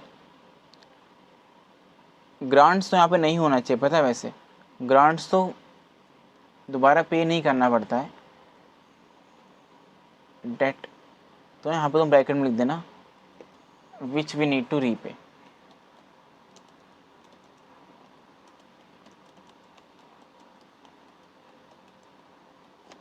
ठीक है, नॉर्मली हमें ग्रांट्स रीपे नहीं करने पड़ते हैं। No dilution of ownership, founders control proper रहता है, यूजफुल फॉर स्टेबल बिजनेसेस जिनके लाइक कैश फ्लो वगैरह सर्टेन होते हैं। सर्टेन नहीं हुए तो फिर क्या भरोसा वो पे करना पाए इंटरेस्ट। तो disadvantages, repayment burden, interest cost may require security collateral. Grants fund without, देखा रीपेमेंट लिखा है ना, विदाउट रीपेमेंट होता है। Usually for specific purposes like social work, innovation और डेवलपमेंट। कैरेक्टरिस्टिक्स नो, अच्छा मैं हटा ही दो यार, इसको हटा ही दो, अगर इतना स्पेसिफिकली कह रहे हैं हटा ही दो इसको, है कि नहीं। Usually specific purpose like social work, development, etc. Characteristics no repayment, often project based, कि प्रॉपर प्रोजेक्ट बेस्ड नहीं मिलता कि प्रोजेक्ट कंप्लीट कर लो अपना। तुम मे हैव रिस्ट्रिक्शंस, ग्रांट्स देने वाले हालांकि कह सकते हैं कि तुम्हें मैंने ग्रांट इसलिए दिया ताकि तुम लाइक ये भलाई वगैरह कर पाओ, तो तुम फोकस करो इस भलाई के ऊपर, ठीक है, अपना आलतू फालतू दिमाग मत चलाओ, सब ध्यान दो भलाई में। तो कभी कभी रिस्ट्रिक्शन लग सकती है। Need to reporting and compliance करना ही पड़ता है, किसी ने तुमको फ्री में पैसा दिया है तो एटलीस्ट तुम्हें उसे बताना तो पड़ेगा ना पैसा सही से खर्च हो रहा है तुम्हारा, कुछ आलतू फालतू करते नहीं हो रही है। Government schemes support startups and small businesses through subsidies, loans, guarantees, seed funding etcetera. Training support भी देते हैं बहुत बार।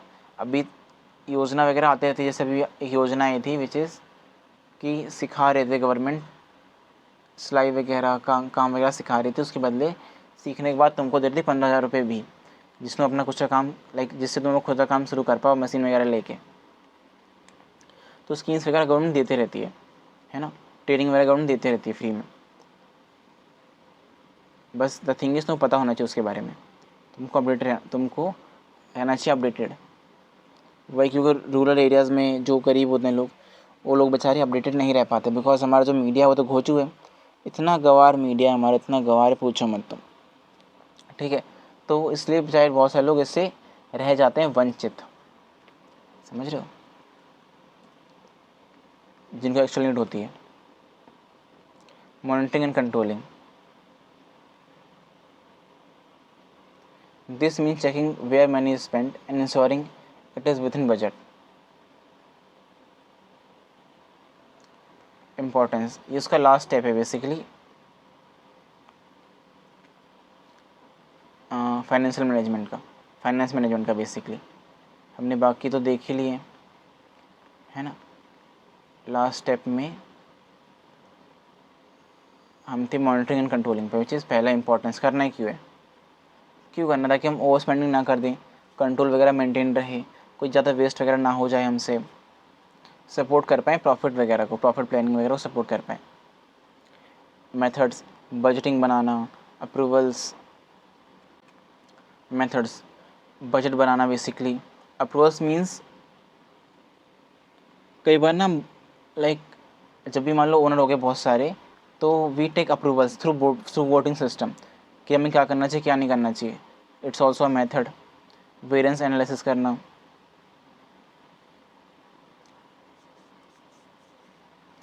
वेरिएंस बेसिकली ना होता है डेविएशन फ्रॉम, यू कैन से कि एक्सपेक्टेड वैल्यू जो हम सोच चल रहे थे कि ये होना चाहिए था वो नहीं हुआ, उससे डाइवर्ट हो गया, तो कितना अलग आया वो एनालिसिस वगैरह करना है ना। उसके बेसिस पे नेक्स्ट प्लान्स वगैरह बनाना, ऑडिट्स वगैरह करना कि जो हम लोग लिखते आ रहे हैं लाइक बुक्स वगैरह में सही लिखा है कि लिखा, गलत तो नहीं, कुछ भी गलती तो नहीं है बेसिकली। ऑडिट करना, रीचेकिंग वगैरह करना, ऑडिट करना। तुमको ऑडिट तो पता है वो मतलब क्या होता है ऑडिट का। कॉस्ट ट्रैकिंग वगैरह ट्रैक करना, कहाँ कहाँ खर्चा हो रहा है हमारा, ट्रैक करना बहुत ज़रूरी है ताकि पता लगा पाएंगे हम कि कॉस्ट ऐसे तो नहीं कि फालतू फालतू में पैसे खर्च हो रहे हैं। Cost control measures,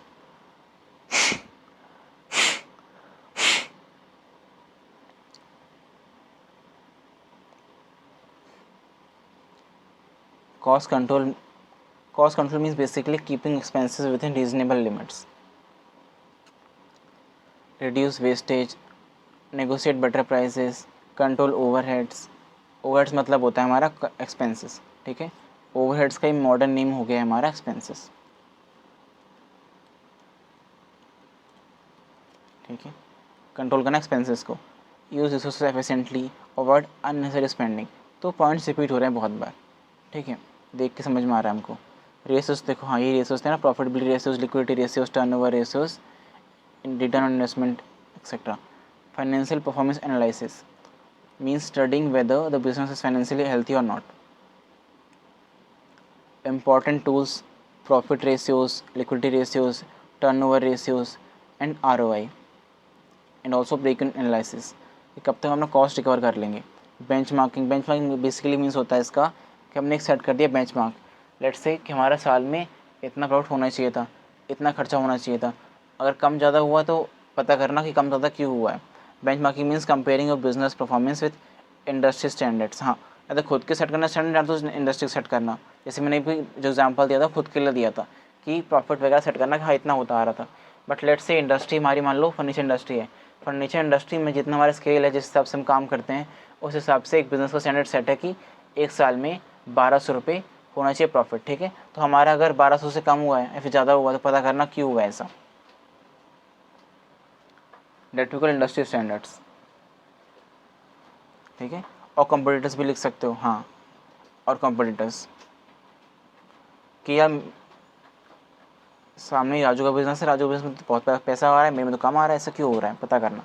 Y useful, अगर तुम लाइक कंपेयर ही ना करो तो ग्रो तो कर नहीं पाओगे ना, कंपेयर करना भी ज़रूरी होता है। Comparison is also healthy to some extent. तुम कंपेयर ना कर पाओ तो तुम लाइक यू कुछ करना, कुछ ट्राई नहीं करोगे, like so you will not try anything to do like improve or better for betterment, like you will not try anything to like then you will not try anything for like then you will not try like then you will not try anything for betterment or improvement ना, क्योंकि अगर तुम compare ना करो तुम पता नहीं चलेगा कि गलती क्या है और ज़रूरत भी है, नीड भी है इम्प्रूव करने की नहीं। Identify strength and weaknesses, improve quality, helps set realistic goals and all. Let's say मैंने सेट कर दिया 10,000 रुपये, मगर इंडस्ट्री स्टैंडर्ड है सिर्फ 5,000 रुपये, है ना, तो इतना प्रॉफिट कहाँ से कमा पाऊँगा मैं, तो इट्स नॉट रियलिस्टिक ना। Support strategic planning. Now financial planning budgeting, देखो हमने पहले देख लिया था एक बार, लाइक यूनिट 1 में इसको, बट एक बार दोबारा देख लो, which is expected income, expenses, funding needs, budget, actual financial control document for a period. थोड़ा सा अलग है उससे, basically sales estimate, cost estimate वगैरह करना, कितना सेल्स हुई, कितनी कॉस्ट लगेगी, कितना लाइक कैश आ रहा है, कितना जा रहा है, वर्किंग कैपिटल कितना रिक्वायरमेंट है, प्रॉफिट कितना हो सकता है, रिक्वायरमेंट कैपिटल कितनी है। Capital means normal capital, capital means normal capital, जो लॉन्ग टर्म कैपिटल चाहिए हमको, कंटिजेंसी वगैरह रिजर्व कितना रखना है। आई वॉन्ट कि तुम इस टॉपिक को एक बार अच्छे सर्च करो, ठीक है, अच्छे से। You will learn like you should learn this topic very well. तो जाओ सर्च करो उसके गूगल पे भी, ठीक है, अच्छे से सर्च करो, ये टॉपिक इंपॉर्टेंट है ना। खाली इतना ही समझने से इसमें काम नहीं चलने वाला है, ये तो मेन पार्ट था। एक बार you should search it by yourself as well, search this by, ठीक है। यानी कुछ इंपॉर्टेंट नोट्स थे जो बहुत इंपॉर्टेंट है ना, वेरी इंपॉर्टेंट, शॉर्ट में लिखे हुए हैं, तुमको अच्छे से आने चाहिए, ठीक है। Unit wise study strategy focus on, ठीक है। यूनिट वाइज इंपॉर्टेंट टॉपिक्स लिखे हुए हैं मैंने, यूनिट वाइज इंपॉर्टेंट टॉपिक लिखे हुए हैं, एंड हटा दो, PDF मैंने बना दी है, ठीक है। तो ये टॉपिक्स कुछ थे, इतना तो हमारा लाइक सारे बेसिक कॉन्सेप्ट हो गया। अगर अब तुम पेपर देखोगे ना, अगर तुम अब पेपर देखोगे तुमको समझ में आएगा बहुत कुछ। वर्किंग कैपिटल क्या होता है, सोशल इम्पैक्ट क्या होता है, क्राउड फंडिंग क्या होता है, सीड फंड क्या होता है, स्कीम्स तुम्हें खुद पढ़नी पड़ेगी, ठीक है, स्कीम्स वगैरह तुम्हें खुद पढ़नी पड़ेगी। गवर्नमेंट स्कीम्स में तुम स्कीम पढ़नी पड़ेगी, स्टार्टअप इंडिया क्या होता है ना। और सिंपली जाओ सर्च करो, what are the various schemes which government has launch like had launched for startups और एंटरप्रेन्योर्स। तुमको बहुत सारी स्कीम्स वगैरह मिलेगी, ट्राई करना, तुम मेजर स्कीम्स पढ़ लो, लाइक स्टार्टअप इंडिया क्या होता है, बस MSME क्या निकाला है गवर्नमेंट ने, है ना। जैसे हम स्टार्टअप इंडिया की बात हो रही है तो कुछ मेजर स्कीम्स जो तुम्हें पता होनी चाहिए, कुछ मेजर स्कीम्स थी ऑल्दो कंपलसरी नहीं है, ऐसा नहीं है कि तुम्हें ऑप्शंस में नहीं आएगा, ये ऑप्शंस में ही आता है नॉर्मली, बिकॉज इट्स प्योरली जी के क्वेश्चन ना, कि तुम्हें पता है कि नहीं पता स्टार्टर स्कीम्स वगैरह, बिकॉज बुक में तो मेंशन नहीं है नॉर्मली इतना, किसी की बुक ही नहीं है इसलिए। बट ट्राई करना, एक बार जाओ सर्च करो गूगल पे, what are the various schemes government launched for startups और एंटरप्रेन्योर्स। तो 4-5 स्कीम्स एटलीस्ट याद करना, टॉप वाली याद कर लेना, बेसिक एटलीस्ट, ठीक है। सोशल इम्पैक्ट इन्वेस्टिंग तो मालूम पड़ेगा वो क्या होती है, ठीक है ना। एक बार दोबारा तुमको दिखा देता हूँ मैं, क्योंकि 2 होता है ना, क्योंकि दो थे बेसिकली, तो कंफ्यूज ना हो जाओ तुम। हाईलाइट मुझे कर देना चाहिए था, पता है। हाँ ये रहा। एक तो ये होता है प्रॉफिट प्लस पर्पस, ठीक है, profit plus purpose that we call social impact investing. ये सोशल स्टॉक एक्सचेंज है बेसिकली, ठीक है। दोनों फ़र्क है, ठीक है, फ़र्क है इसमें। क्राउड फंडिंग 2 बार रिपीट हो गई, कोई बात नहीं। अगर अब तुम ये पढ़ो CSR, तुम्हें समझ में आएगा। अगर तुम क्रिटिकल इक्विटी डेट फाइनेंस में पढ़ो तो तुम्हें समझ में आएगा, है ना। अगर first generation entrepreneur boot strapping करते तो समझ में आएगा बूट स्ट्रैपिंग क्या होती है ना। तुम्हें समझ में आ रहा होगा, क्लिक कर रहा होगा कि हाँ ये पढ़ा था मैंने, ठीक है। तो इतना ही रिकमेंडेशन है यार, नोट्स पढ़ लेना, क्वेश्चन पेपर अच्छे से सॉल्व कर लेना, ये वाला खुद से ट्राई करना सॉल्व करने का, डाल देना AI के ऊपर। गूगल जेमिनी में प्रो मॉडल आ गया है, सिलेक्ट करना प्रो एक्सटेंडेड, ठीक है, उसमें डाल देना ये पेपर की PDF। It will answer you very well. If you have like any doubts वगैरह related to any of the questions और anything, you can ask in comments, ठीक है। इंस्टा वगैरह मेरा थोड़ा डिले आता है बेसिकली उसमें, एंड तुम्हें कुछ भी गलत लगे तो बताना कि हाँ ये इम्प्रूवमेंट की ज़रूरत है, क्योंकि मुझसे गलतियाँ होती रहती हैं, पता नहीं कैसे। तो तुम्हें बस कुछ नहीं करना, तुम्हें नोट्स पढ़ना है, हर एक टॉपिक को अच्छे से समझना है, डिसेंट लेवल ऑफ अंडरस्टैंडिंग तुम्हें बस होनी चाहिए, और इस पेपर को अच्छे से कर लेना है। एंड देन उसके बाद जब हो जाए तो 5-10 लाइक 5-6 एपिसोड, एटलीस्ट 7, ठीक, 5 नहीं 7 एपिसोड्स देखना शार्क टैंक के, ठीक है, काम बन जाएगा। सो होप तुम्हें समझ में आया होगा। Thank you for watching guys, will meet next video, पता नहीं किसकी होगी।